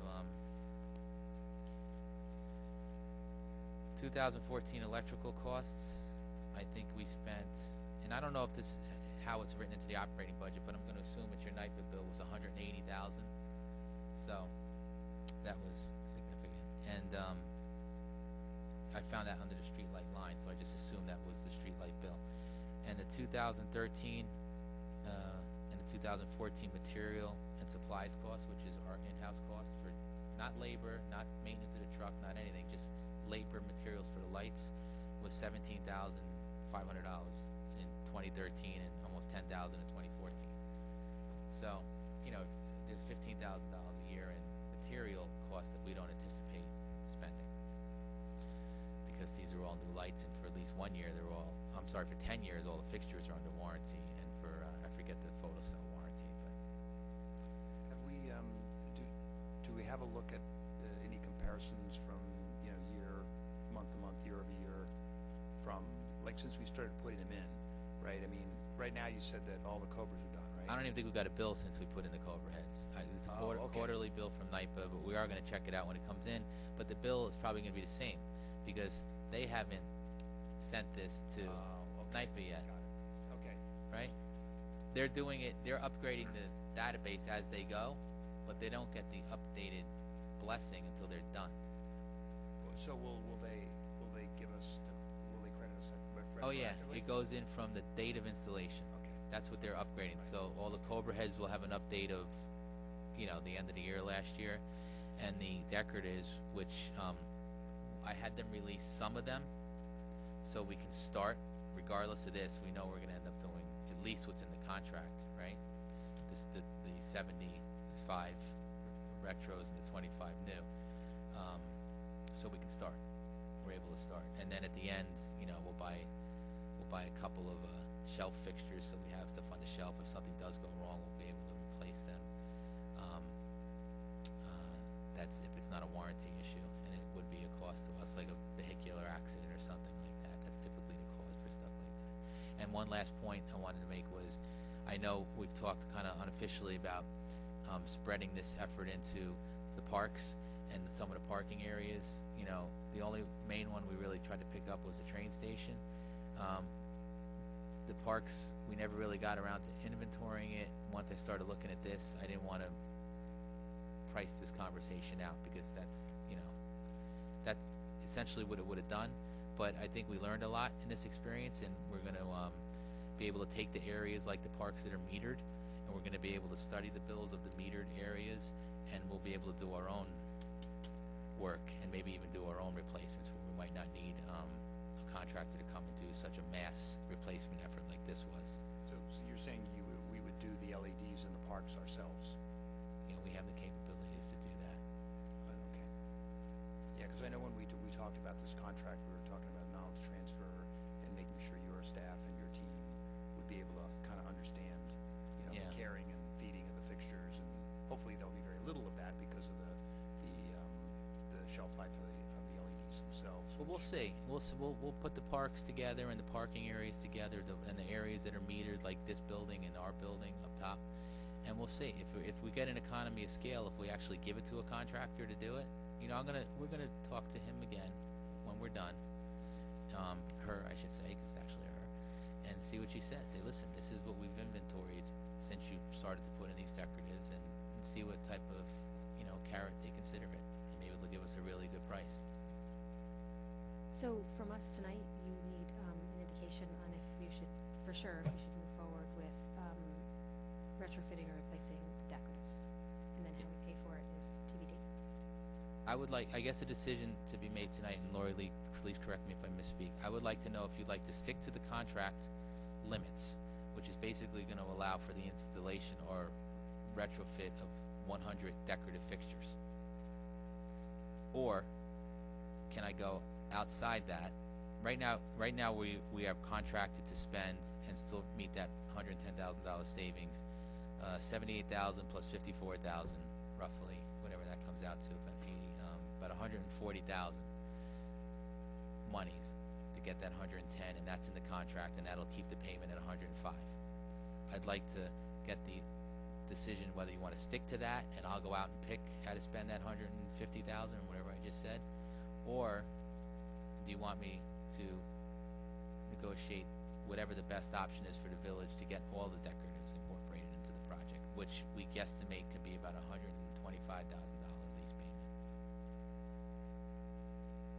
How people feel? Do we want to do all the decoratives and figure out what's the best payment option once we know what all our options are, because they haven't agreed necessarily to allow us to extend it for an extra year and 3/4, so we don't know if that's a payment option. We don't know. And if it's not a payment option, then we would be paying more than the $105,000 a year toward the lease for 7 years. Right, Which which- at least initially would be a little more than our anticipated savings. But that number would be fixed, whatever it is, at the 120, 125, 155 at the outside. But we'd still be saving X amount of kilowatt hours, so as the kilowatt hour price goes up, we may actually pretty soon be seeing a net savings as well, but it wouldn't be guaranteed from the get-go if we had to just keep within the 7-year parameters and we do all the decoratives. Correct. Fun. Give you a hand. I already kind of stated my opinion. I think we should do all the lights LED. I think we should maximize the opportunity to make the savings. I think, as I said before, I think it would be most beneficial if they go with this, allow us to extend the lease. I like the lease idea because they're going to stay with us. They're going to be around. It's kind of a sticky relationship, and if things aren't working or there are problems or stuff, we've got a relationship with them, and I think that's Yeah, and we have their money. yeah, exactly. Yeah, you're right. Exactly. Well, the good news on a lease thing is, we're stretching the relationship out. They're not installing stuff and then disappearing. We have an ongoing relationship with them, and I think that's a good thing. So I'm hoping that they'll be amenable to extending it. It's a revenue stream for them. I don't know why they would object to another year and 3/4 of steady payments. I think that's good for them, and it's good for us because we lock into the same price every year, the same amount every year. So. I agree with John with that. I think we should definitely do all the decorative lights. Early today we just had a presentation about Con Ed and doing the generator demand response program, where we're going to be getting some additional money, even if we have to. I'm sure I definitely don't want to pay out of pocket, so to speak, but if we have to, hopefully we'll have some money, additional money through the year. We're talking about $120,000. That's like approximately $18,000 a year for 7 years. Our budget is a little bit larger than that. I'm pretty sure our savings on the 8 years is going to be substantial village is going to be able to recoup some of that money. And so I'm in favor of doing all the LEDs, definitely. I think we're going to save. I only mentioned 1 year, but if you amortize that, we're going to save, probably $70,000 to $80,000 a year in materials, maintenance and material items that Kenny typically buys for fixture replacement, repair, bulbs. They're not cheap. Rika, did you want to weigh in? No, thank you. You feel the same way? You want them to go ahead and do all the decoratives, and then we'll go with what we think is the best financial option, and I like the idea of spreading it out as well, if that's an option for us. It would necessitate an addendum to the contract, which Paul and I talked a little bit about after the phone call today. So I think clearly once they've come back on the extension of the lease, the term of the lease, then we'll have a better understanding of what that looks like, and we can provide everyone with that proposal, and we'd have to put it on for resolution to execute anyway. So we'd have to return back for more discussion. Trustee Basemore, I haven't heard your opinion on this. For me, I guess in theory, replacing all the lights seems like an automatic savings. I will say that I feel a little bit uncomfortable making such a decision because I wasn't here when the first program played out, and I would like a little more information about possible savings before making a decision like this. But in theory, I am in favor of the idea. Okay, well, if we're going to have to do an addendum to the contract, does that mean we'll be passing another resolution, or not necessarily? Yeah. Oh, we would Okay, need a so- resolution to. So then we can, in the meantime, if you're supportive of the idea of us moving forward, it seems like we're all supportive of the idea of moving forward with doing the decorative retrofit and replacement, and then exactly how it's paid for is something we're going to have to actually vote on, and so in the meantime, we can get a little more detail and history of exactly what the savings means. And we should have much more detailed numbers if we get it ready to bring forth next Wednesday. Oh, good. It'll be very detailed. And if they're not ready, then we won't be there next Wednesday. We'll do it. Yeah, I don't think we're on the clock here. I think No. if we needed to wait an extra till like the later legislative session next month, we could do it then too. I'd want to make sure that Quantel has the information he needs and Rika has the information she needs. I'm fine. No, Okay. Well, I'm just saying that Quantel made a good point that this agreement that we put together was prior to when they sat as trustees. So I'd certainly want them to be able to see the value and understand the benefit of the lights and the economics. So. Okay, thank you. Got everything you need? Yes, I do. Great. Thank you. Thank you, Paul. Okay, and the last topic this evening on your formal agenda is Thomas Warren. He's going to step up and discuss necessary budget modifications for repairs of the boilers in the village. Good evening, Mayor and members of the Board of Trustees. I'm also going to be calling up Andy as well to talk about the boilers themselves and the proposed repairs. We've been having problems with the heating system here in the municipal building for many, many years. And there's also some problems with the heating system in the highway garage at the operations center. And this year, Andy actually looked into this more with our contract vendor that maintains the boilers, and they also brought in an outside engineer to look at our system as well, and they came up with a relatively expensive proposal to fix this problem. And I say that because we don't have enough money in the operating budget to absorb this. So the proposal is to transfer money from the contingency accounts in the general water and sewer funds for the two proposals. At the municipal building here is $31,700, and at the highway garage the proposal is for $56,700. But as stated, we're allocating it between the general water and sewer fund based on where people work and where equipment is stored and things like that.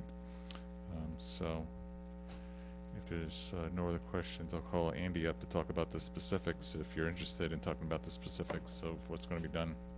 Sure. Technical stuff. Thank you. Okay, so thanks, Tom.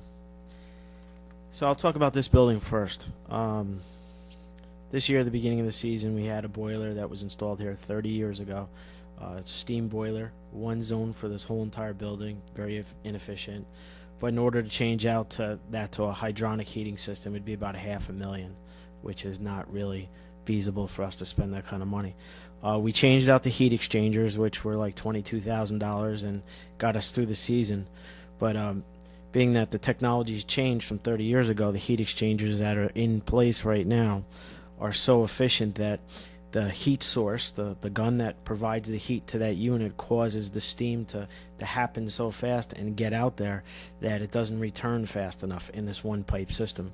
So what's happening is the water is surging in the boiler and causing the boiler to get flooded, which causes us to have a maintenance guy come out here on Saturdays and Sundays to manually fill the boilers on overtime and to check to make sure we have heat on Mondays.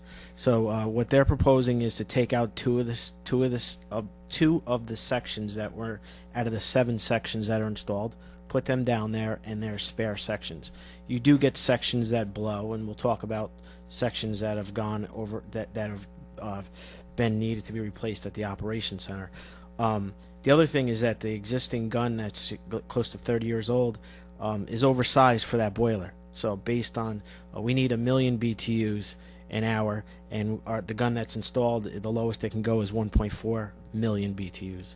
So based on the efficiency of the boiler, for every dollar that we put in, we only get 70 cents out. If we put the correct gun in, which is the heat source, it'll be sized correctly for our insurance company. It'll not overheat the boiler, and it's more efficient. Brings it up to like 85% efficiency. Also, the piping that's installed downstairs is not piped correctly, so it's causing the surging issues, and everything needs to be insulated, which we will insulate in-house with our maintenance people. So that was the $31,000 job. And also a heat timer, which will anticipate the outside temperature and will say, okay, right now it's 50 degrees, there's no sense in running the boiler. So we're looking at that's part of this recommendation. The operations center is much more complex. There's 2 boilers. It's a multiple boiler system. This is in the back highway garage system. The 2 boilers and the whole system was installed about 15 years ago. 2 systems for redundancy. But what has happened with that is I've brought different contractors in through the years. The sections have blown. Every year we have 1 to 2 sections that blow, and it's called thermal shocking. It's like if you threw hot water on your cold windshield in the morning on a cold day and it shatters. It's the same thing that's happened to this boiler. The hot water would come back to the cold water would come back to a hot boiler and cause these sections to blow out. And just in the last 12 years that I've seen it, we've gone through 15 sections. Each section's $5,000. So it's just, throwing good money after bad. And then, so I went through different engineering firms, and a lot of people kind of just like, have given me proposals and rolled their eyes. And then this company that's based out of the Bronx, it's one of the biggest operating companies in New York City, has their own subcontractors. They brought an engineer out today, and he spent the day going through these buildings, and he just immediately saw that system was piped incorrectly. We were bringing cold water back to a hot boiler, and it should have been modulated with control valves and outside temperature controls. So it's a much bigger job, but I think it's well worth doing. We can't keep having these situations. It's not good. So That's the one that's 56,700. that's 2 boilers that and also one thing with that is the control strategies were never set up right. When the boiler would kick on, would go to 100% capacity. So instead of putting like 2 gallons an hour into the boiler, it went to 10 gallons an hour, caused it to overheat. With this, what it'll do is cause the boiler to run at a lower speed, a lower BTU output, so it's slowly heating these heat exchangers and not causing these things to shatter. Now, I dealt with the manufacturer on this about 4 years ago, and it's well known with that particular boiler, but this is the first company that really did the research to realize that it was piped wrong and installed wrong. So there's piping modifications, circulators that need to be installed, controls that need to be put in, and the controls that would be put in, I'm making sure that these controls can tie into our community center controls, that control system that we just got working after 6 years, so that if there's a boiler situation here a boiler situation at the highway garage or at the armory, Craig Cooper, our IT guy, is working with getting IP addresses for these, that our maintenance foreman will get a call or a text that says the boiler's out in the basement. We don't wait till Monday morning and this building's freezing. You know, it happened Friday afternoon and we didn't know it. You know, it's like we're trying to be proactive to catch it early. So the controls that I'm putting in that are pretty basic in this installation will also be able to tie into the more complex controls without wasting money. Okay. It's a lot of information, but just wanted you guys to understand it.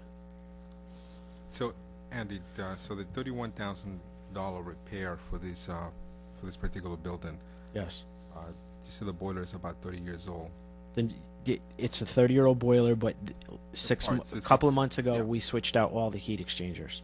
So how long more by we are spending another $31,000? What is the life expectancy of this repair? At least 30 years, because here's the deal: we put in a replacement. We didn't want to just go and do a $100,000 job without in the beginning of the season, right? So we just changed out the heat exchangers, the boiler itself, and left the old heat source in there. What this is going to do is put the correct size heat source in. It's going to change the piping, and I don't see why you wouldn't get the same life. We're not going to get the same life if we have this huge gun in here and this overheat situation. Now, what's changed in 30 years is that we have heat pumps on the 3rd floor. We've put in separate heating systems in this room and Section 8. We've insulated the building better. So the BTU loss in this whole facility has gone down. So if the BTU loss has gone down, the heat load demand has to go down so that we get this one pipe system working so that we get the correct mass balance of the steam and condensate. So it's like all tied together. But each floor has different zones, sure? Each floor controls their own zone? No. There's only That's one something- thermostat for this whole building. So is that going to be part of this? All we're At some point? the only thing we can do is, you know, we're kind of married to the system unless we put huge money into this place. So my thing is, you know, once we get this balanced out correctly, go to each area in like finance office where you have 6 radiators, possibly shut down 2. You know, just shut on the 3rd floor, all their radiators are shut off. They're running off of heat pumps. This area here, it's its own separate zones. I've kind of, as we've done the capital projects here, we've built in redundancy by adding zoning as best as possible. But the rest of the building can be changed in due time. But right now, with, you know, all the capital projects we have on board, I think we shouldn't go So crazy. the same question goes to the boiler and the operations center. Boiler in the operations center has multiple zones. And that's the advantage of hydronic heating. The individual heater, there's unit heaters with thermostats, but the operations center was a design flaw that causes these heat exchangers to blow out. And the life expectancy? Right now it's 15 years. I mean, I used to install boilers before I got into the water industry. Usually it's 30 years minimum. And that's with a steel boiler, and these are all cast iron and they're supposed to last longer, but not when you have hydraulic shock or thermal shock. Get your question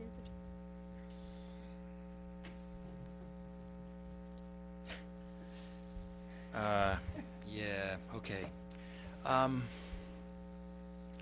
Yeah, I guess I have the same concerns that Manny has, just about, you know, obviously we still kind of sticking our finger in the dike to some extent. I mean, if you had your druthers or whatever, I mean, would you attack this a different way, or do you feel like?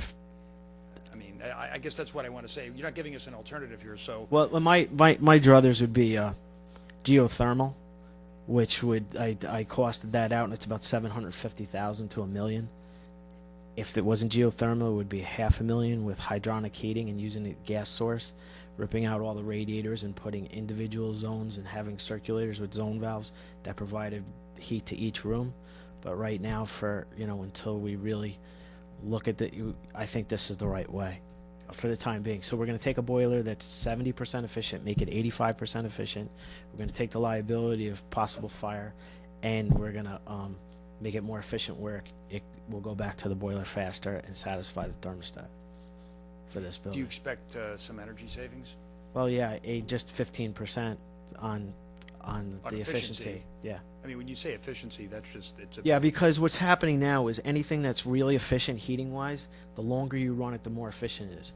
These units, because of the oversizing of the gun, it's starting and stopping, starting and Right, stopping. okay. And Yeah. anytime you do that with heating systems, most of that energy loss goes up the stack. So if we can keep it steady state, you stop the draft problems and the extra burst of Now, it. are these oil or gas boilers? This whole building is gas. In the back building, it's oil. And you know, The operation center's oil. operation center's oil. I meant the building back here in the parking lot. That's oil. That's the only oil on this site. Operation center's all oil. Yeah, I mean, we seem to have a funding source, and it's not out of the general fund, so thank God for water and sewer. Is it a mix? Is it partially out of the general It's a fund or is mix. It's a mix. Trustee Levin? No questions? So, it would be interesting, and I don't know, this might be more of a question for you, Tom, in conjunction with, Andy. So we're talking about, what, $87,000, 88.4, thank you. And I get it, that there's, we can't have our buildings not functioning properly, so it's important to address it. But it would be interesting to have an accounting at some point, and I don't know how much of it could be done now and how much of it could be done as a look back, maybe at budget time, of what sort of savings we're going to realize for the efficiency. You talked about having the properly sized gun so that it's not turning on and off, as well as any overtime expenses of people coming in That's over the easy. weekend, and the repair expenses, and I don't know that we're going to get to $87,000, $88,000 right away, but I'm just wondering, not only is it smart to have your buildings functioning properly, but there is a cost savings that could be Just in accounted overtime, for. there's quite a bit of savings. Okay. This was one of the 11 projects that was flagged out by NYSERDA, or the New York Power Authority, that we did about 7 or 8 years ago. We picked the top 2 projects to do. We picked the boiler at the Operations Center, and then the low lift station. So there are savings to show if we switch this all over to hydronic heating, but it's a lot of money to just go invest $500,000 right now when we have roofs that need to be replaced, and there's things that need to be done. So are you going to be back to us with any other good news? With the community center, yeah, I'm just getting all my information together. So we're moving along. We ordered the hot water heater. There's 2 leaks left on the roof out of about 8, and they're going to get back onto that roof this week. They couldn't get there before this storm. And just getting things going there. Seems to be an improving situation, though. It is. From what Chris has told me. So It's working out good. Great. And you've been in the position of doing the maintenance for that building for less than 2 months, so. Yeah, thank it's you for all working the out. progress Oh, already. you're welcome. And also, it's good. The staff that there's 2 people on the staff at the community center now reporting to us, so we're using them for other facilities to try and maximize when people are out. So that's working out good, especially for collecting meter money revenue for those days, and people taking vacation time and sick time. So we're working on. It's like a matrix. What's the timing on this? I would like to do, as soon as this is approved, if you guys approve this, I want to do the gun downstairs right away, order that, so we take the liability away of any possible issues with a fire situation in the basement here. The operations center, I'd like to wait like a month until it warms up, because there's going to be a time when we take the heating system down, and that's not too crucial, but this building is, I don't want to change all the piping in the basement until the season's over. So, right away, the timing is to get a new heat source put in the basement, and then wait about a month to finish everything. In the meantime, we can insulate the pipes ourselves. There's a lot of really good recommendations that were made by this company that really came to light. So we'll have something to vote on officially for the transfer of funds? And do we need a resolution to accept the proposal and enter into a contract? Do you have something? I have a contract for the manager to sign. Okay, great. So he has that, and I could provide that to you.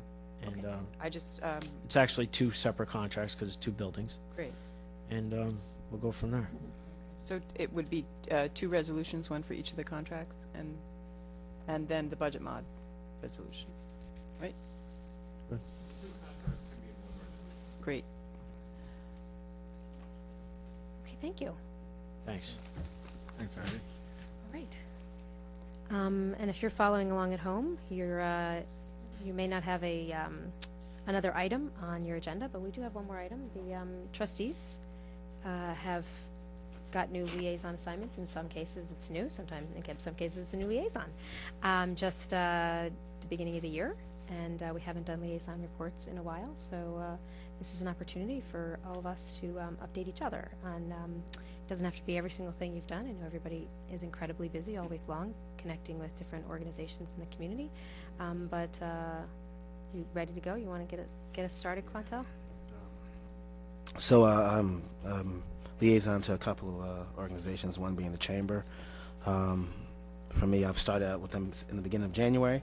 They started out with a meeting with Ray Sanchez and looking at ways to connect the school district with local businesses and ways to build better partnerships with possible employment.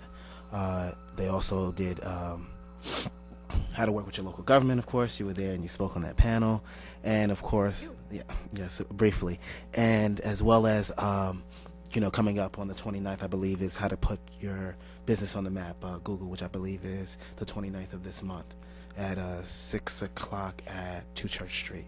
Also, Neighbors Link was here yesterday, and they basically gave us an update about 2 programs they're trying to roll out here in the village of Ossining. One being training people to work with alternative green chemicals versus using regular chemicals, and as well as teaching people to start their own businesses using like the green model and doing housekeeping. And also another thing that they're looking at doing is rolling out a program, for the lack of a better term, I would say companion. It's the step before you get to being a home health aide. Those are 2 of the programs that they're looking to roll out here in Ossining, and of course they're still looking for a building here in Ossining. That's Neighbors Link. But yeah, so they're looking to do to start some of the job training programs even before they have a facility. Yeah. Oh, that's great. And are they partnering with any? I know that a lot of agencies in the community have been part of this conversation for Neighbors Link. Is there somebody that they're partnering with to help find locations for it, or to do some definitely of the locations. They are looking to partner with Interfaith Council for Action, as far as looking for buildings, and hopefully they'll be looking to talk to Open Door as well, with just more outreach and possible getting outreach out there.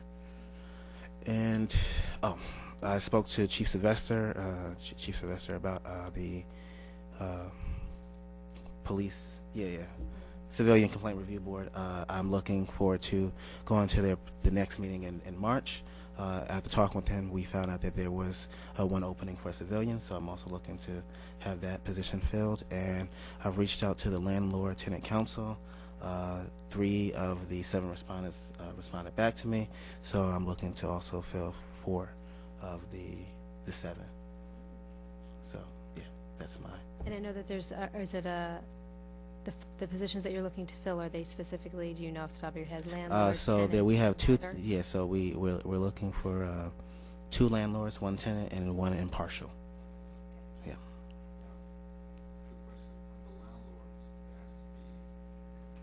Thank you. On the landlord end, I believe that it has to be a multiple. I know Clemmer Gardens or Corling Manor, I guess. It was one of the landlords. Clemmer Gardens was one of the. So I'm not sure if she participated. When I was part of that, the liaison, I got pretty much the same response that you did. Maybe 1 or 2 responded to some of the emails, but there's different criteria to be a landlord, obviously. So I think that could be a little more details that you can go into. Yeah, so I would say that we definitely want to have a landlord definitely who has multi units, which is important, and that would be someone we're looking for.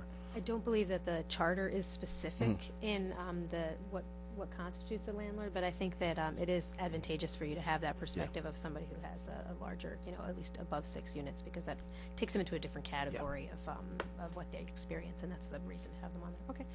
All right, so we're going to have to start promoting for all those spots. We'll talk about that some more later. We'll just go around the table. John, you want to go next? Sure.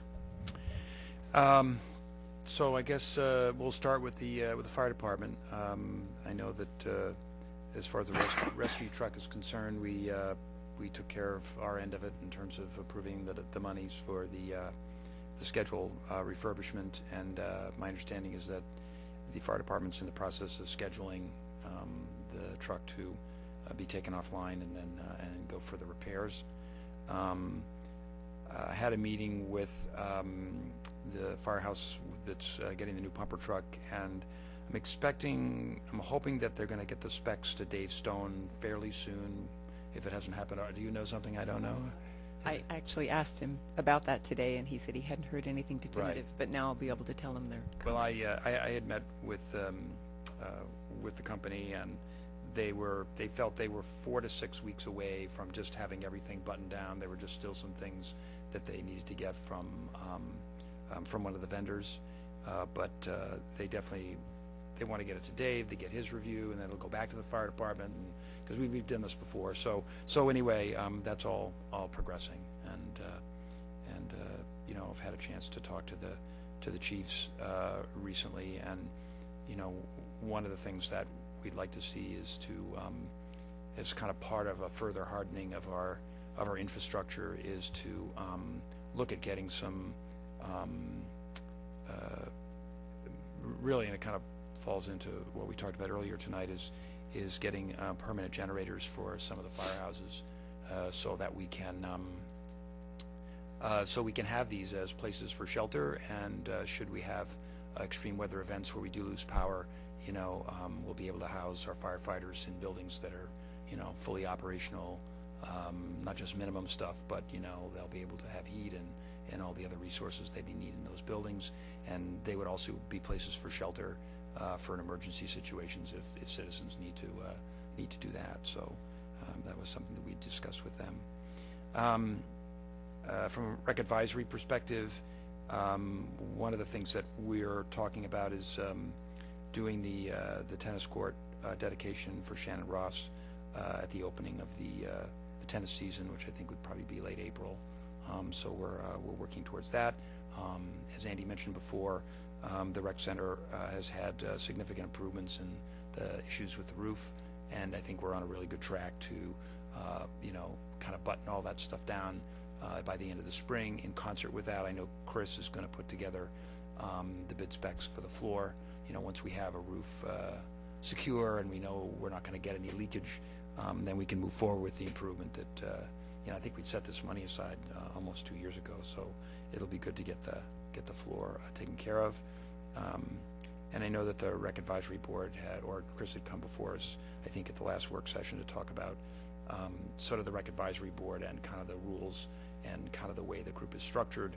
We made some small changes to that, and I think we all agreed to those at the last work session. I haven't checked with the town yet to see where they are with that, but I'm hoping that we would be able to kind of button all that up so that we can get the benefit of those improvements. We do need we have an opening for a village resident on the rec center, on the rec advisory board, so there will be one person that we would like to add from there. Next will be the arts committee, and we've had some really nice events, kind of starting the end of last year, beginning of this year. The band that you heard at the inauguration is going to have a show. I believe it's the first Saturday in April. I think it's the 9th. I'd have to look at the calendar, but I can confirm that. It is. Yeah, so that's we're very excited. That's going to be at the firehouse on Main Street, and there'll be some promotion coming out on that in the next couple of weeks. At our meeting last night, we've added 4 new members, thanks to the board's approval for that, and we've got really infused even more energy into this group. And there's talk of a jazz festival this summer, which we're really excited about. We're just getting that off the ground, and there's a couple of other broad cultural events that we want to do that are going to, really expand and really look at all the different cultures and ethnicity from an artistic perspective that's in the village. I'm very excited about the committee and about how they've really there's just some great energy in that committee right now. So, thank you. Thank you. reach out to a couple of that committees that I'm part of, the liaison. I'm going to start with the police department. That's because we have a new chief with a lot of ideas, very engaging on the social media portion as a whole department itself. Last week we had a meeting with taxi drivers and some of the issues that were concerned to the community, and some members that have raised some concerns and what has been going on with them. I know that Laura Lee was part of that meeting. Victoria was there as well. There was a lot of feedback between the police department and the taxi driver companies that itself. I know we have some bylaws modifications in that, and I'm hoping that will work that hopefully early We have this a year. meeting scheduled with Detective Carpenter. That would be great, because that will be a benefit for them and a benefit for our community as well. So that was a very interesting meeting. We tried to do it, and I'm not the liaison just to make that clear. I'm not the liaison for the taxi drivers at all, because there's not. There is so no, that is not a There's position, not. It was yes. just part of what the police department does as a whole, because they do a lot of that licensing and everything else. And you acted as translator, so that was a very helpful role. Yes, Thank you. And they tried to get organized as well. There was a group of them there. They tried to get. They're very interested in organizing themselves as well, which is a big part of what I think is missing in this whole equation. So which was good. IFCA is interesting because I guess the meetings are changing. Have changed from last year to now. So the next meeting will be March 17. And then May 19th, so I'm going to be part of that. I'll reach out to some of the members and if you could commit it itself. So I'll be next month, I guess, at the end of next month, I'll be doing a report in IFCA and see. I know that they have a lot of projects working on it and what they do here in the community and in the village. I really don't want to touch too much on HPC because we heard a great presentation early today and what they're doing, and I know they're looking to do some a little bit more locally landmark around the village. I know they have worked on that and they are working towards that, and I know there's some modifications and language modifications or clarifications that they want to do as well as a part of their bylaws or our bylaws itself. So that's something that is in progress. And that's what I have so far. Trustee Levin. Hi. Just a couple of things from the Downtown Economic Development Council. We just met actually earlier tonight. We're meeting on a more regular basis. There were 2 openings on that council. We have, the mayor and I actually have interviewed 10 candidates, I believe. We're narrowing it down. We put the word out, and we got some really great candidates. I appreciate everybody's time. And I met with the council earlier. We discussed some of the candidates, and we're going to start communicating with the people that we are looking at. The last couple that we need to fill. And the council met actually earlier today. We're putting together some ideas and a list of projects that it would like to look at, what the scope of the council is, etc. Earlier this week, I guess actually last week, in working on, in conjunction with the Chamber of Commerce, a survey, an electronic survey went out to a number of the businesses to get feedback of what their desires are, and there was a desire on part of the council to now go out to realtors as a group and to property owners as a group. So I think actually a lot has happened because this council has gone through a transition year, I think. And the other piece that I'm working on is really looking at enhancing and redesigning the website for the village, and we have a committee that's more of a committee that's internal, and there's a lot of work being done on that. Actually, that's all I'm going to say. Well, I will just, we have mentioned the social media team in the Not really past. a committee, but yeah. Yeah, it represents a lot of departments in the community. Joe, All of the the village departments. management team, the police department, the fire department, DPW, obviously IT, and whoever else I'm forgetting, and Police, fire, yeah. yeah. Rec.